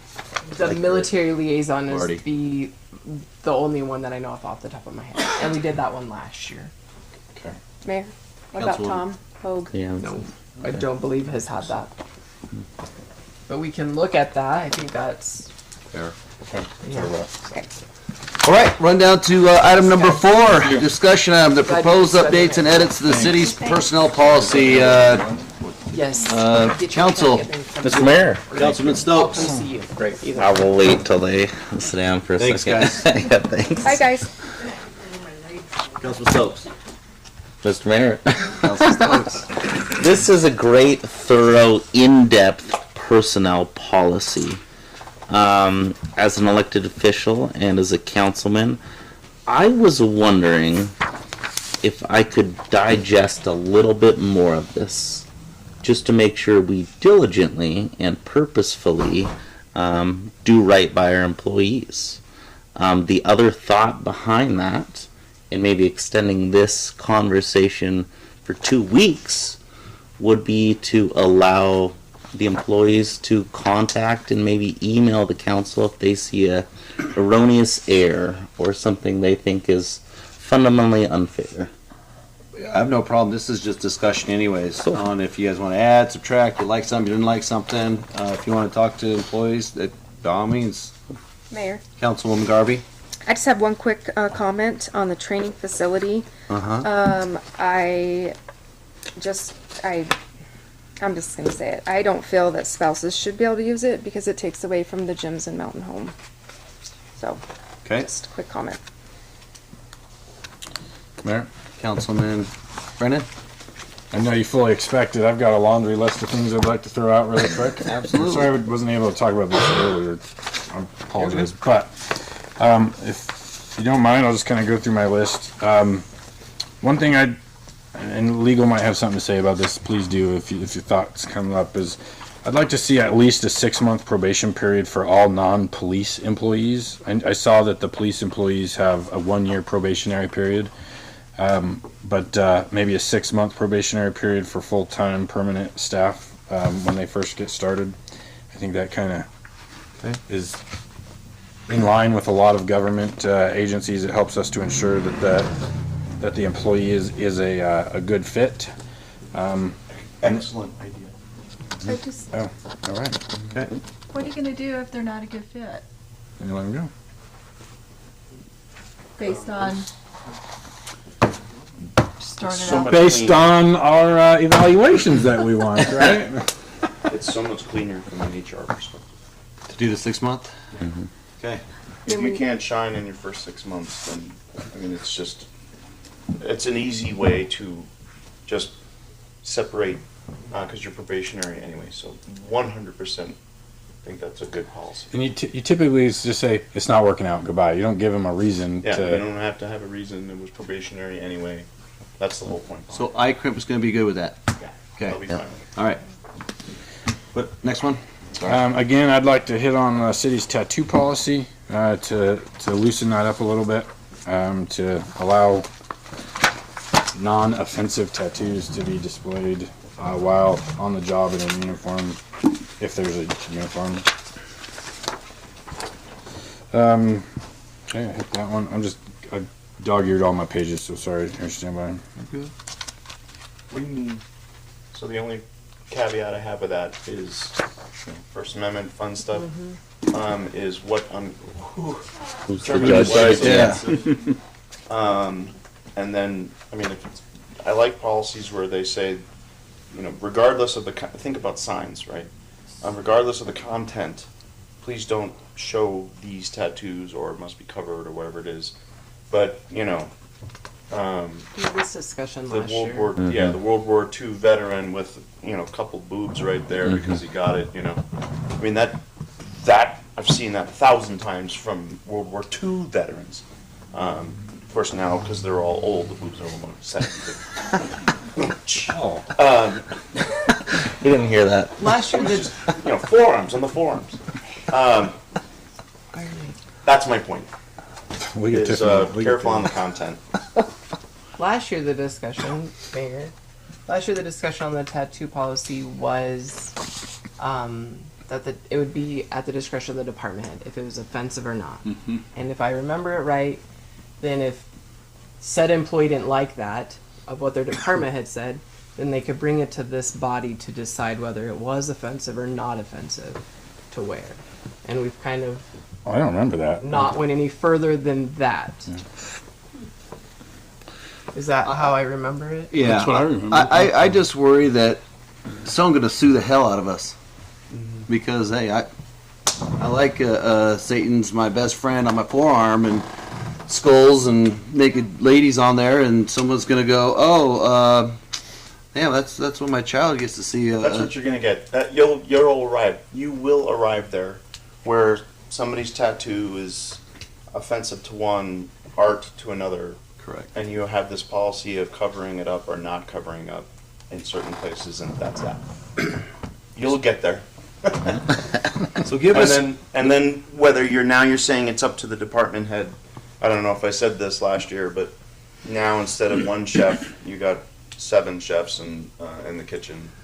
And yeah, you're gonna eventually appeal it up to one chef, the head chef or whatever, but you're gonna be in the same. You'll be in the same spot. So what is your recommendation? Just gonna say. Legally, a legal recommendation. Legal recommendation is if in certain make a policy that tattoos of certain locations have to be covered up. That's that. Or don't cover them up, and then live with the consequences there too. I don't like getting in the middle of content. Right. Unless it truly is. So there are my jokes aside about a boob or Satan or whatever.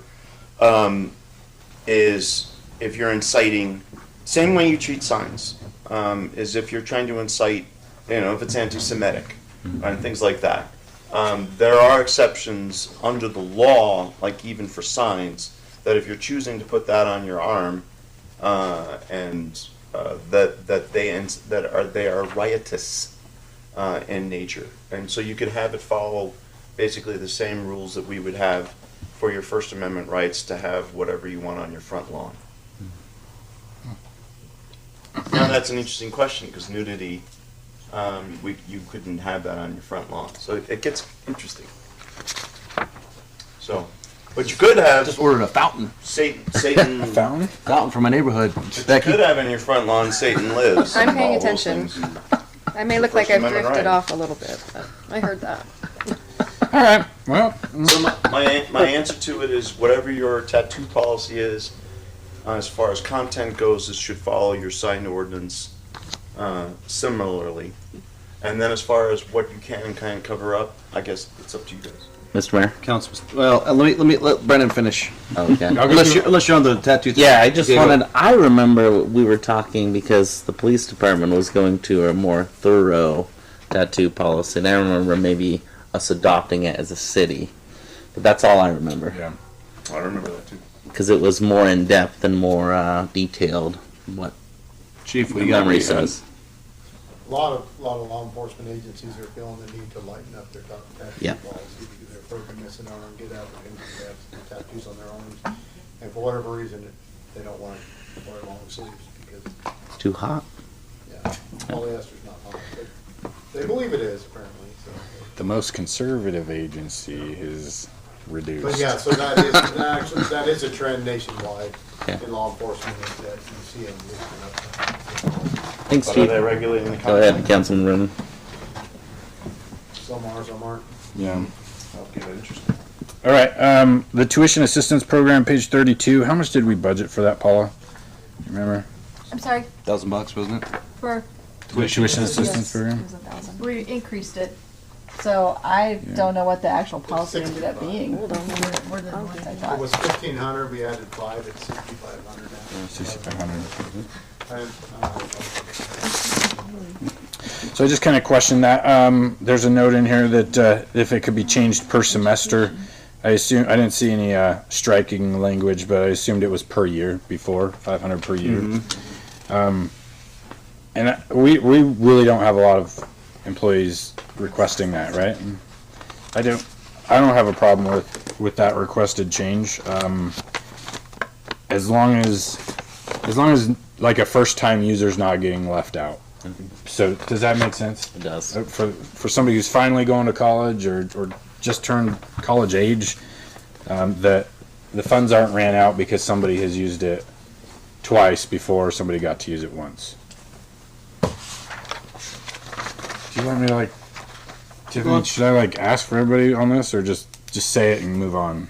What's the best way to It's just discussion, and then we'll bring it back, and then you guys can hammer it out the next one. Okay.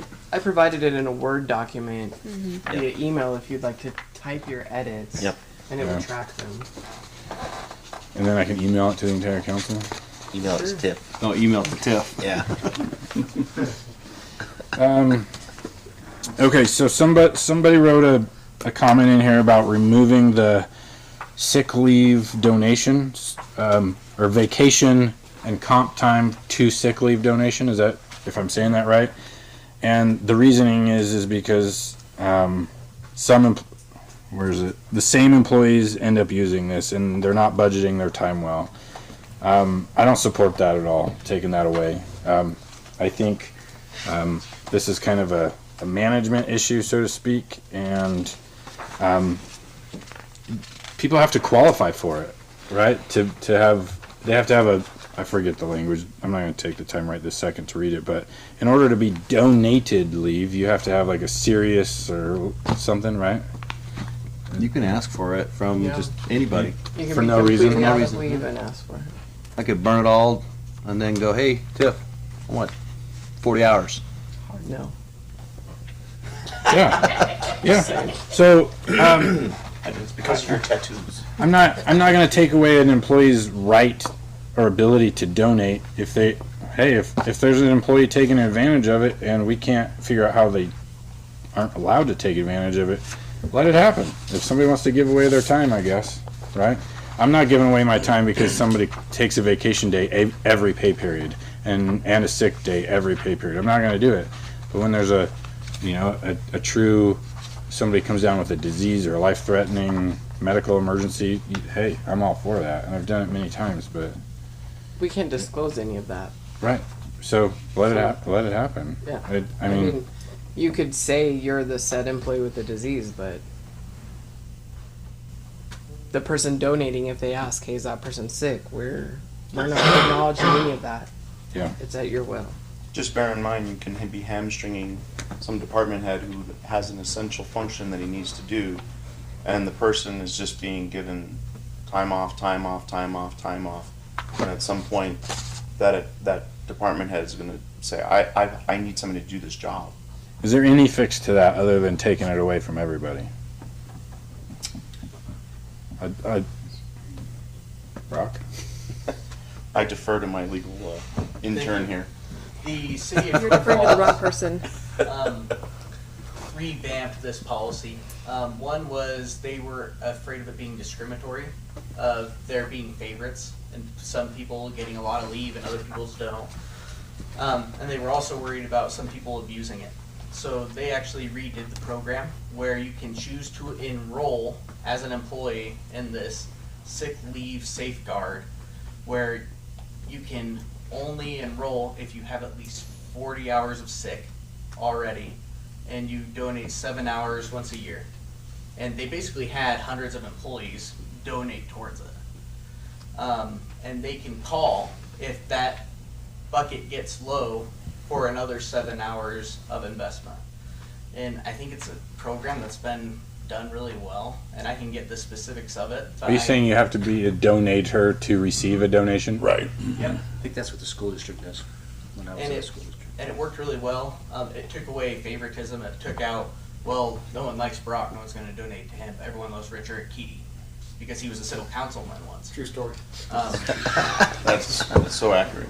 We don't do that here. Exactly. No. But it also incentivizes people to save up their time so they can become part of that program, which is an excellent safeguard as well. I like that. There's got to be a meet in the middle before you just take it away from everybody. Right. Okay. I'll move on.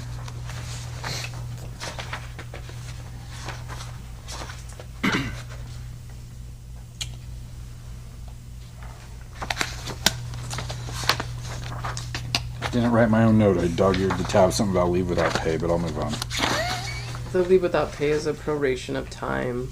I could tell you this is something I'm super passionate about, and it drives me bonkers that people take leave without pay. And I think somewhere it needs to be said that, you know, if you take an 8-hour day, you are not going to accrue half of your vacation leave or your sick leave for that month. Because in turn, what could happen is an employee gets 13 and a half hours of vacation, 8 hours of sick leave, and they've taken a day without pay within the month or the pay period. The next month, they're going to get 2 vacation days, essentially, almost, a sick day, and I guarantee you they're going to take a day without pay again. So they get 4 days off in a month,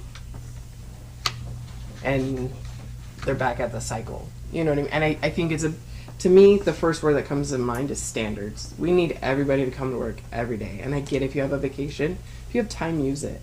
If you're on no time, then I think there should be some kind of consequence that's of value besides just the without pay. Does that make sense? Yeah. And I don't know that right. I fired away at Chief Connor today. I bounced a lot of ideas off him because right away I'm like, tick for tack, 8 hours, negative 8 hours. But that's not the right answer, you know. But what is? So if you guys have a good solution, or But does it accumulate? Does leave accumulate at a decimal point per hour worked? no, Or- by the policy, you get it's based off of your years of service. So it goes 8, 10 and a half, 13 and a half. Per month. And then sick leave is Or- just 8 hours per month, correct, per pay period. Well, I mean, ultimately, we could do our own proration in that policy. Is that what you're getting at? Does it It be- says if they get 13 hours a month, that's the equivalent of blank per hour. So That do- was one thing Chief and I talked about, was you could do the math manually, right? You could do all that. Or do you just kind of say, hey, said employee accrues 8 hours a month of vacation leave. They missed 8 hours. They're only going to accrue half of what they would have accrued. Like, could you just blatantly make it a half so it pertains to all of the pays? But I don't know if Since that's... he's gone, I can't say mayor. So Tiffany, quick question. So are you saying that people have the ability to take a day off, choose not to be paid, and not use their They have to vacation time? They have to be out of time. And we have employees that don't have any time. Okay. So, and we don't allow you to borrow from the accrual ahead Right, of you, right. right? That makes sense, yeah. So then what happens is they've gobbled up their 2 8-hour days, and then here they got some emergency or whatever it may be, and they take an 8-hour day. So you have said employee who's habitually using their vacation time, Mhm. and then they're burning out of it and saying like the third week of the month I don't. Well, do we talk to these employees? Do we coach them? Do we Yeah. write them up? Do we have a Yeah. you We've know? talked to some of them. Yeah. However, it might not happen. It may happen. I don't know. So my question is, you're going to tell said employee, if there's obviously, it sounds like there's a habitual problem with a few employees, but so my question is, they call and they have an emergency, and you're going to tell them it's not an emergency, you're going to come to work because you don't have any time off. Well, then you're going to have to start So some communicating employees that. have intermittent FMLA protection. Right, I understand that. So, so you have to consider that as well. So if they're on intermittent FMLA, then But if I just it takes say, a long time to get to 12 weeks at one day. yeah, if I just call up Wednesday and I say, listen, chief, not feeling good, it's an emergency, and you say you can't take any time off, so how do we dictate my emergency versus the city saying, sorry, you gotta come to work? Yeah, That's my only concern. No, and in the leave without pay, it says that the department head could grant, it's supposed to be pre-approved, and then the department head could grant up to 40 hours. I can Okay. tell you that when I supervise, I've basically told my staff, if you don't have leave, you better not take a day off, because I'm not coming to this body and justifying my employee coming to work without pay. So be a responsible employee and accrue your time and take your time off. However, if you get to a said illness that qualifies, we're gonna have a discussion, right? I get that. I'm not that heartless. But if we can't manage, we got a problem. Do you think it'd be harder if you make the employee come stand before the mayor to ask for it rather than their department head? It might like, I'm not saying like that's your job, or maybe, but you ask their department head, but they have to come and ask you, and maybe that reduces their desire to take days without pay. It may be. I don't know. I think right now, they can come to me with, they can there is, the hierarchy, or not hierarchy, what do you call it? Not hierarchy, what's the word I'm looking for? Chain of command. So, hence we are gonna do evaluation just to let you guys know, but in the same sense, I wanna make sure that an employee doesn't supersede that chain of command, because that means that supervisor hasn't done, or that our department head hasn't done their job. And so to me, if I'm going to keep a check mark on when I do their evaluation, your people are overseeing you, jumping to me, that's going to look bad. But I don't have a problem with it. But in the same sense, we've hired these subject matter experts in their field to be able to take care of issues in their department. the people, like I said, right now the people can come, or any citizen, or not any citizen, any employee can come to me. There's nothing that says they can't. It's just we've tried to get them to work it out with, like they say, if it's a supervisor, then they go to Rich as the department head, or vice versa. You know what I mean? So I'm not. Sorry. Also in this page 63 section about the opportunity to be heard or the name clearing meeting, Paul, this is kind of directed at you here. The designated official will be selected on a case-by-case basis by the city clerk / human resource officer, mayor, and city or ICRIMP assigned attorney. I have this thought that these events, the opportunity to be heard or name clearing, could often lead to a lawsuit, right? Like we're in that spot where they feel like they've been discriminated against, and it's the council's authority ultimately when it comes to lawsuits and deciding to pay out or fight them or whatnot, maybe. That I feel like the council president should be able to sit in on that, unless, I mean, the council president with the designated official, so those two people with the employee that's seeking to be heard. So right now, we've learned our lesson with that one. So it doesn't, I am not the official anymore. I have made Paul Fitzer the official. Okay. Because, well, one, all employees, the council doesn't have any bearing over an employee per se, like Paul Fitzer's the city attorney, so I think he's going to make sure that, well, we're all up here to make sure that everything is copacetic with the city, but we have made him the new designated official, period, flat. But we probably should put that in there, that the city attorney is the designated official. By policy? Yes, by policy. Okay. I don't have a problem with that. I don't know. And I don't have a problem with the council president. It's unorthodox. I've never seen that. Okay. Because I guess my role in that is it's automatically the name clearing is a right. And if you feel you've been treated unfairly, okay, let's hear it. And then I listen to it and I'm like, yeah, I guess you're right. And then we fix it right then and there before it gets to the council level. Okay. Or if it doesn't hold air, then it never will get to you, most likely. And then, but as Tiff can explain, we're also in communication with ICRIMP, and very often ICRIMP is, well, they're always, quite frankly, pretty involved with us as well. Right now, it goes, what I've done is I've pushed all the HR back to Tiffany and Daniel, everything, because quintessentially I'll say, hey, Paul, I need you to be the designated official. And then usually it's Paul and I sitting in there with the employee, where if it gets past, let's say it's a police officer. Chief goes, hey, I want to suspend this guy for 4 days, and that guy's like, no, I don't think that. He sits down with Tiff and Daniel, and if Tiff and Daniel say, yep, they need to be suspended, then I'm like, okay, Paul, you're up. What do you think? And then, So, to be fair though, it's not an appeal process. Correct. They don't get to appeal to Paul. The only time, Mr. Fitzer, the only time the name clearing hearing is for them to say, I have been discriminated against. Right. You need to make the city aware.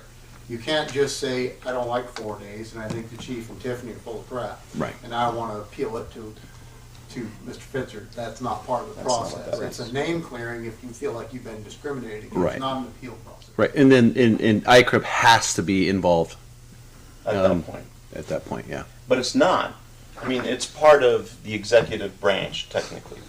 And so it's part of, it's not, the name, yes, the name clearing isn't another level of that. It's just part of that disciplinary action. There's no difference. Everybody gets to take 2 steps back to have a name clearing to allow you time as the employee to digest that. And so it would be unorthodox to have a council president involved at that level.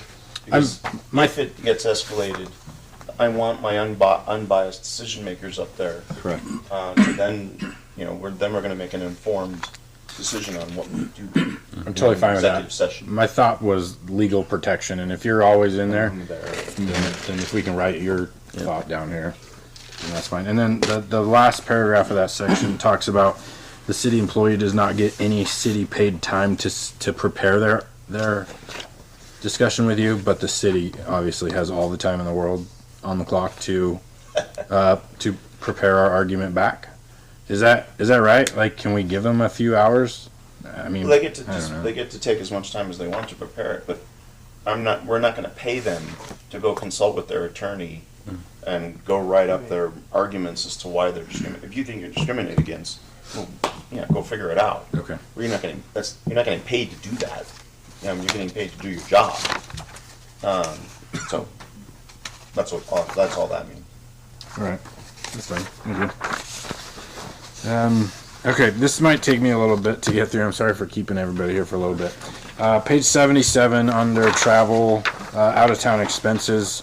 Paragraph 4 was already read for a reason. I didn't see a note by it. But meals will be reimbursed based on actual costs, not to exceed $100 for a full day of meals while away from home. If a city credit card is used, the same limitations apply. I'm going to give an example of where I work currently. I think with out-of-town travel, the state or area per diem as designated by, I think it's GSA, should apply, and not this $100 blanket.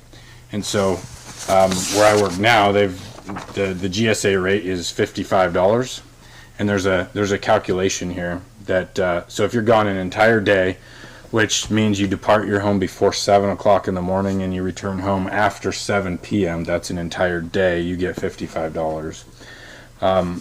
I'll be happy to pass this out if I only have 3 of them. But and then it breaks it down like if you only miss breakfast and lunch, you get 60% of the full days per diem. If you are only gone for lunch, you get 35% of a full days per diem. And so that, I think, controls that travel money way better than giving a blanket $100 to go to a steak dinner. All the hands are going up. Chief, we had this. Chief, Yeah, so we had this conversation before. So the old policy said you got $12 for breakfast and $15 for lunch, and then the rest for dinner. And it was $50 total day. And obviously you can't go to lunch now for $15, right? You can't go to McDonald's, I don't think, for $15. So we decided to increase it. And I'm agree with you on that term. So in our agency, lots of times people will leave and they'll just go for lunch, right? They go to Boise for a class, and they don't do dinner, and they don't they don't do breakfast because they're home for those times. But they go to Boise for a class. So I would like to keep those numbers in there as a limit for lunch and breakfast. Like $20 for breakfast, $25 for lunch, $55 for dinner. And then I don't have a problem with $100 for the whole day if you're traveling and you're gone. But I don't want one of the employees going to Texas Roadhouse and having an $88 steak for lunch when they're just gone for 8 hours. So that's kind of where I was coming from. I had my notes written down here too. I was trying to figure out if we could get some kind of limits on those meals, just so there's not a question. Because if employees says, "Well, it says here I get $100, so it's not $100." Yeah, so I think $100 is excessive, especially for those that are just traveling in state. I mean, that's a concern. I'm sorry to interrupt, but like I traveled to San Diego to a training and I couldn't eat for under $100, and I was there for 4 days. That's what I was going to say, is that I've seen the new policies. They talk about inter and then what's the other word? Intra. State travel, where because San Diego hamburger is going to be a lot different than Mountain Home hamburger. Darcy and I were sharing club sandwiches just to eat dinner.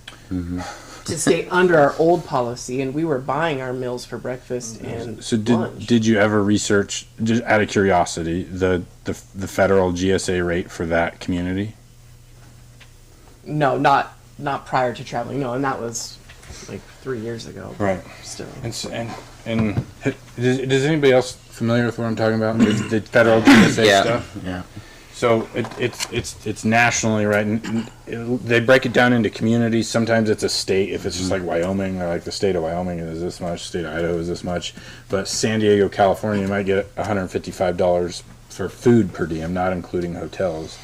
And so, Tiffany, can I hand this to you? I'm going to point your attention to this bottom right or left corner. Sorry. Can I ask a question from that? Yeah. Is that a per diem for the person traveling, or is that just a reimbursement for the meal?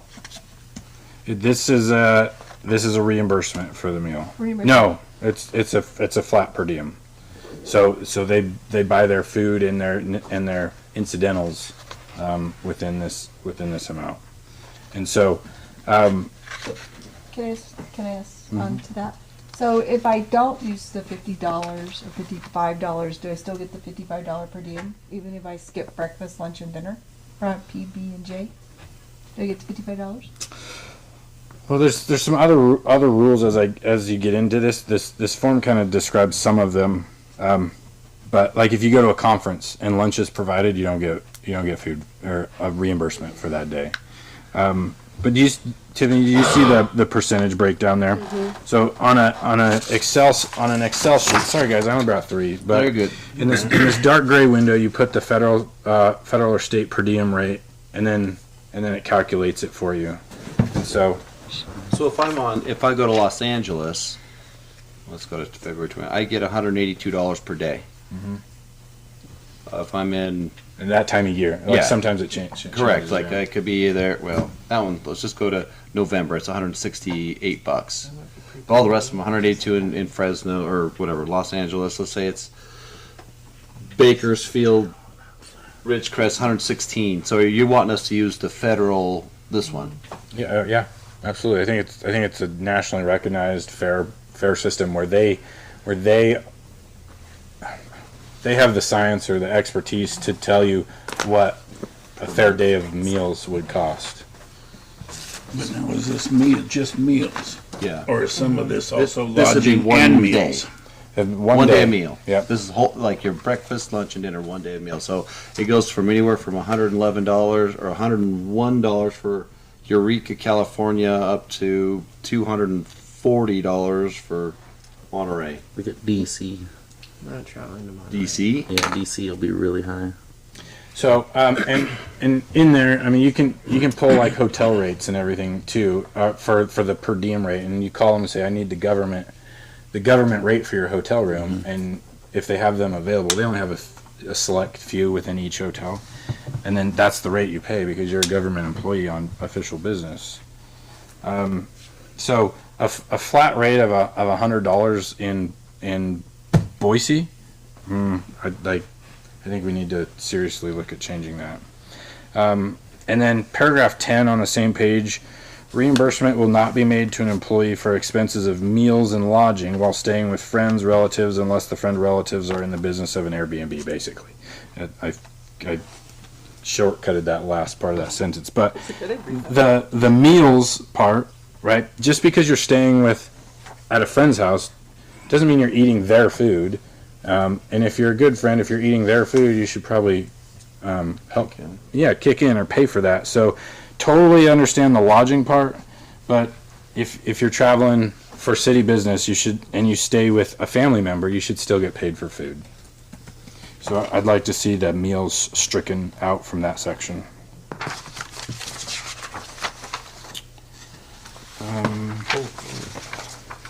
So breakfast is $18, $76, lunch $19, dinner's $34, incidental expenses $5. That was Washington. So you add that up. What is that? It's 76. 76 up here at the top. Yeah, meals and incidentals is basically. And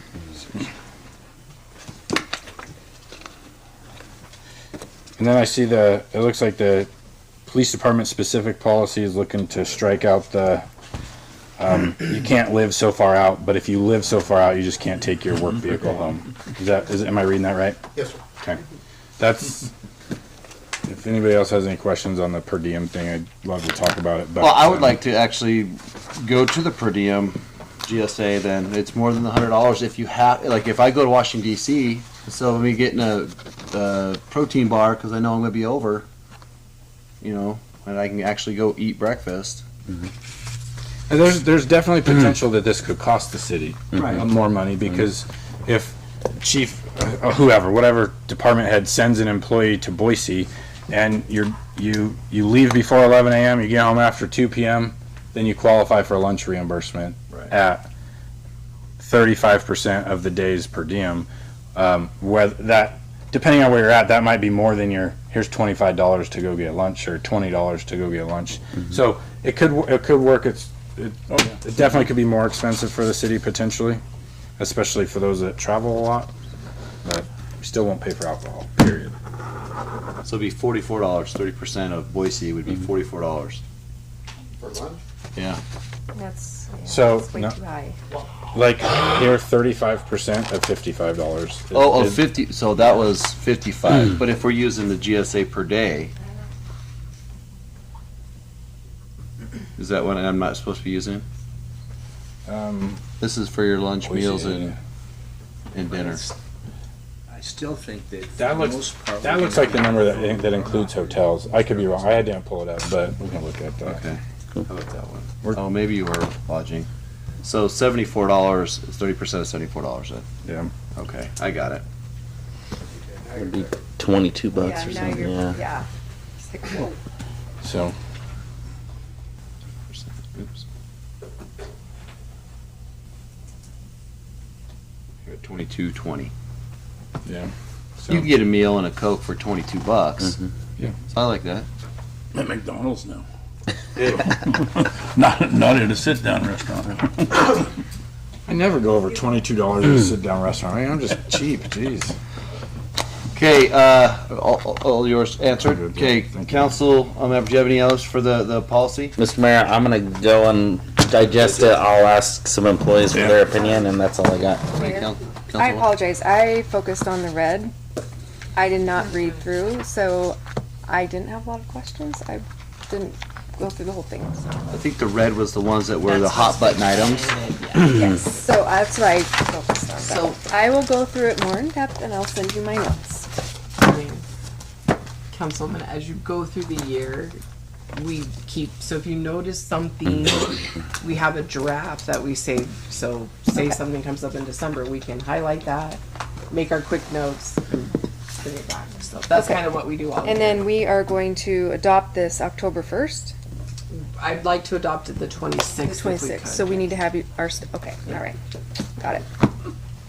Mayor, before you end, can I say something? Yeah. So I just want some clarification on the golf course stuff. Trail fees, what I was told is that trail fees is to go to maintain cart paths. Mhm. Is that what that is still, is that what that is, am I right with that? So my thinking is with that, should that go to TJ or should that go to the city? Cause I get it all the time about having cart paths paved. If that trail fee goes to TJ, what am I supposed to do with that? What's my answer to those golfers, members that say, what about the trail fee? That money was supposed to, that's why they implemented that. Cause I get that all the time from golfers that were around when that was established. And then, I just think, like, my job as a city employee, as a department head, is to do what's best for the city, right? Yep. So if I'm maintaining the driving range, I feel like there needs to be something there for the city. If that's my job as a department head for the city. And then same with the maintenance, like if we're maintenance on the carts, if it doesn't equal out right, why don't we just give TJ all the carts revenue, and the city doesn't do any maintenance on the carts? If that's gonna be a big hiccup, why don't we just do that? If that's what he wants, you know? That would make things a lot easier, especially for my mechanic. And then, cause my mechanic's about to retire, and what he makes right now, I'm not gonna be able to hire a golf course mechanic for what he's making right now. It's gonna have to be a lot more. And then my other thing was, if I remember right, the last time the contract was done in city, when they switched the revenue for the carts, TJ got the 80, the city got the 20. And that was, the city had 20 carts that we gave to TJ. Did we give those to TJ, or are those still the city's carts? Can't give anything away, so they still have to be the cities. So those 20 carts are still the city's. Yeah. But we So- also store the carts. was So part I- of the 20%. So what I'm thinking is maybe the golf course mechanic maintains the city carts. Any of the carts that TJ's bought, let's let him do all the maintenance on those. Then there won't be any kind of issue, and then we figure out what that is, you know? Because I don't want, TJ and I are friends. I don't want to like screw TJ. I think he does a good job. But as a superintendent for the city, it's my job to look out what's best for the city. And that's where I'm coming from. I don't want to like, I don't know if you guys understand what I'm saying. That's just, I get it, yeah. like, you know, and like there's a lot of maintenance that needs to be done. Like think about all the golf carts that drive off onto the grass. It just wears out the grass. I mean, is that part of the trail fee money that I'm supposed to try to maintain and keep that grass nice? You know, because that's a lot of work too. I mean, that takes, I got to have one guy moving ropes all week long just to try to direct cart traffic. I mean, I feel like we're giving a lot to TJ. I know he does a lot, but I feel like it's taken away from what the city's earning. You know, like that takes away from what we could be earning as a city on the golf course. And I get it all the time about the cart pass. That's like one of the biggest complaints. And a lot of the guys, like especially the guys that have been there for a long time that have played, that have been around, that's why that trail fee got implemented is what they tell me. And so I think we need to look at some of that stuff and communicate that to TJ too. I don't want to like rip TJ off because I think he does a good job. But I think that's for the best for the city. We need to figure out what the best is for the city. Copy that. Appreciate your perspective. Thanks, Jake. Thanks, Jake. Moving down to directing person, would anybody like to get up for 3 minutes? Come on down, sir.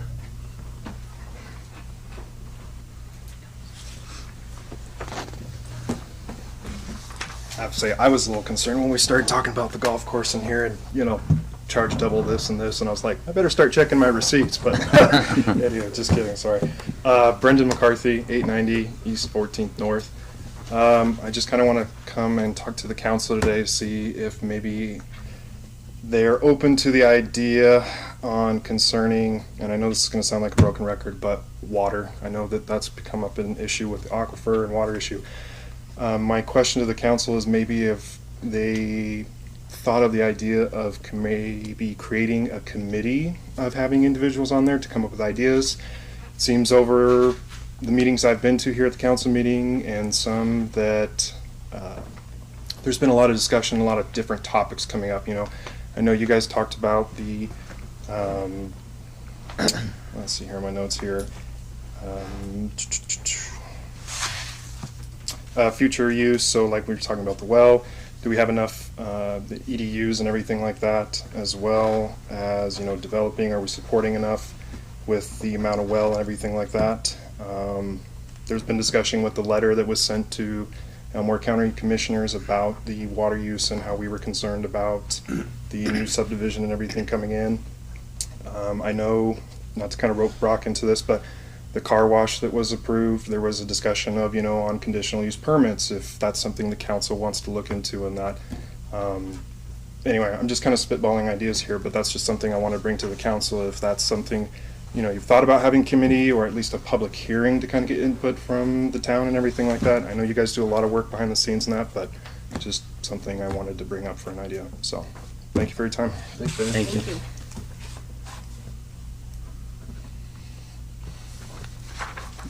Anybody else like to get up? Come on I down, was sir. gonna say, I didn't catch your name, but there is Elmore County has a board, kind of. Bud Corbus is the head of it, and all of their meetings are public. They meet at the end of the month most of the time. They do have a website. I'm just totally blanking on the name. Got so many abbreviations floating through my head, but if you look up, what's that? Elmore County Health. No, it's I think it was literally Bud Corbett. So, sir, do you want to get up? Sure. Thank you. There, break it, Brennan. Yeah, so I can find out what the abbreviation is. I can always give you a card, and you can give me a text or call, and I'll get that to you. Yeah, that's all I had to say. Okay. All right, council got anything? Mayor? Councilwoman Garvey? I don't know if we just need to maybe move this to a discussion the next meeting, or maybe I'm asking that. I was reading through the Imagine Mountain Home Grant Agreement. I'm not really understanding where a $500 fiber connection help fits into the durable services. And I feel like, again, if we're gonna start subsidizing a city utility, even if it's just for a small area in Mountain Home, we just need to be careful with that. And I'd like to have the ability to discuss this further, please. It was in our special city reports. In fact, I agree. So that, does that also go for the signs? Subsidizing businesses? Mm-hmm. So do we not want to do subsidizing, do we not want to do signs and paint in? But giving $500 to hook up into a city fiber is not beautifying and revitalizing the city's downtown, in my opinion. So. Is it economic development? So, Mr. Mayor, City Council, last year around this time, we created a policy document in order to better streamline the administration of the Imagine Mountain Home program. We had two different types. You had exterior improvements, which are signs, street furniture, what have you, painting. And then you had durable services, which was new and was fairly broad as far as what that was interpreted as. Within the policy packet, which was approved by this body, it described durable services could be used for people getting finance services to go over their business, to help build an app for online orders, to get branding assistance. I believed, and I could certainly be wrong, and this is my first time administering the program, first time we've actually used things, that the potential to improve a business's broadband service would enhance their ability to service Mountain Home.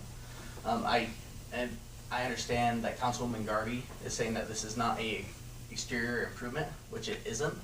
I believe that it could fit in the durable services, which is why I allowed them to apply ultimately and be here. I also understand that there could be reasons, well, you know, is that really what we wanted to do? I looked at other city programs such as the sidewalk reimbursement program. You know, and saw it kind of as the same thing. And I could be wrong in my thinking, and I come to you doing this. I included it in the packet because I wanted to be totally transparent, and I'm more than open to having further discussion. Note that this policy document that we had was from just this fiscal year, so I would have to have it reapproved before October or before we administer more funds. So however you want to proceed, I'm more than happy to proceed, and I'm more than happy to learn with you how to better implement this program with what this city council and this governing body envisions. Mayor, so I have two businesses downtown, but I don't fit in this little area. So I don't get a $500 chance to get $500 off my internet on either of my businesses because I'm not in the corridor. I think the Imagine Mountain Home grant was created for the purpose of obviously just that beautification. I'm not okay with, personally, I don't know how the council feels, but I'm not okay with giving $500 off of an internet city utility connection.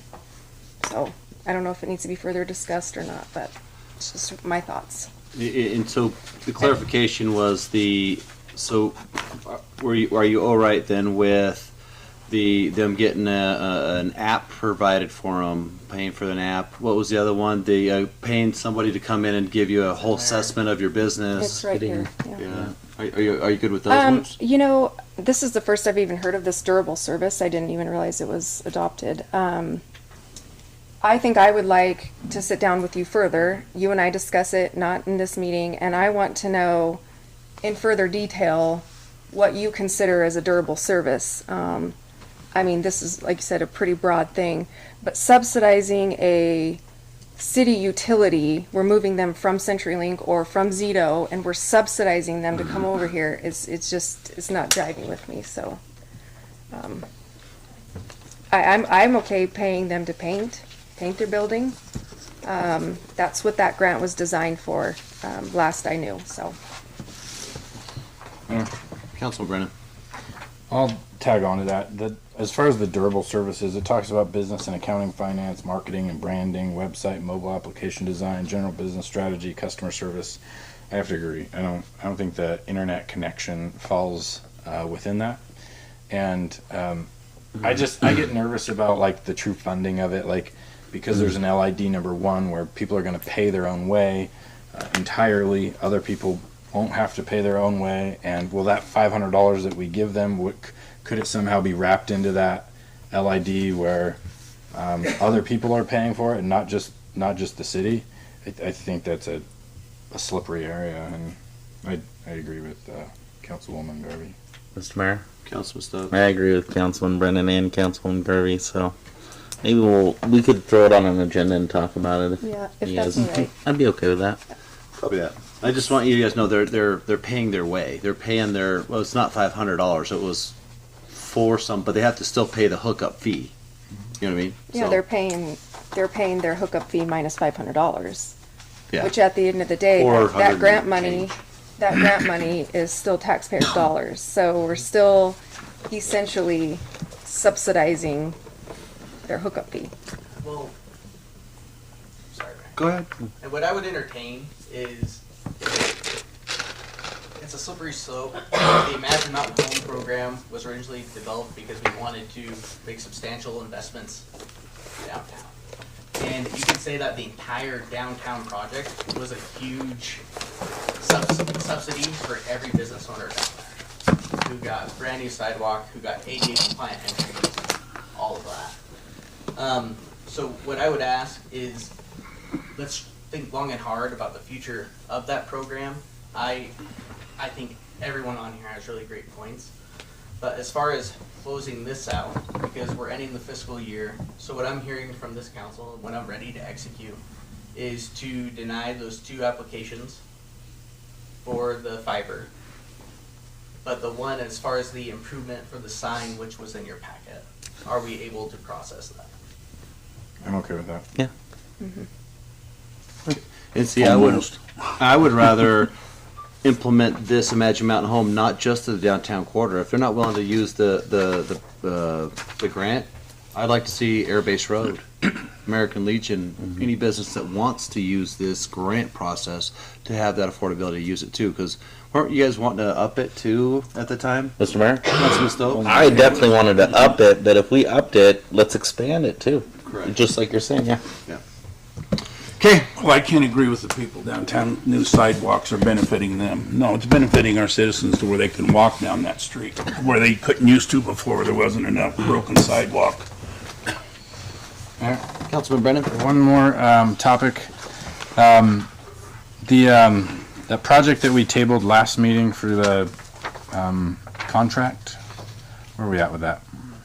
I have to get it to Paul, I haven't get. the Pioneer, the animal shelter one you didn't like. Oh, no. So, I saw something new on the roof over there. Are they already up and running with their? Did we put the cart before the horse and allow them access before the contract got done? I don't know. I'll have to ask.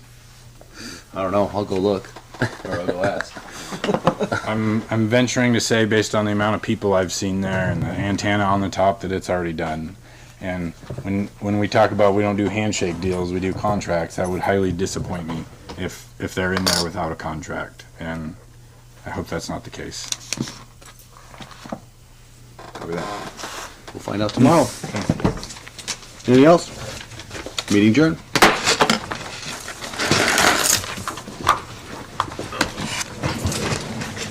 The pile's too big.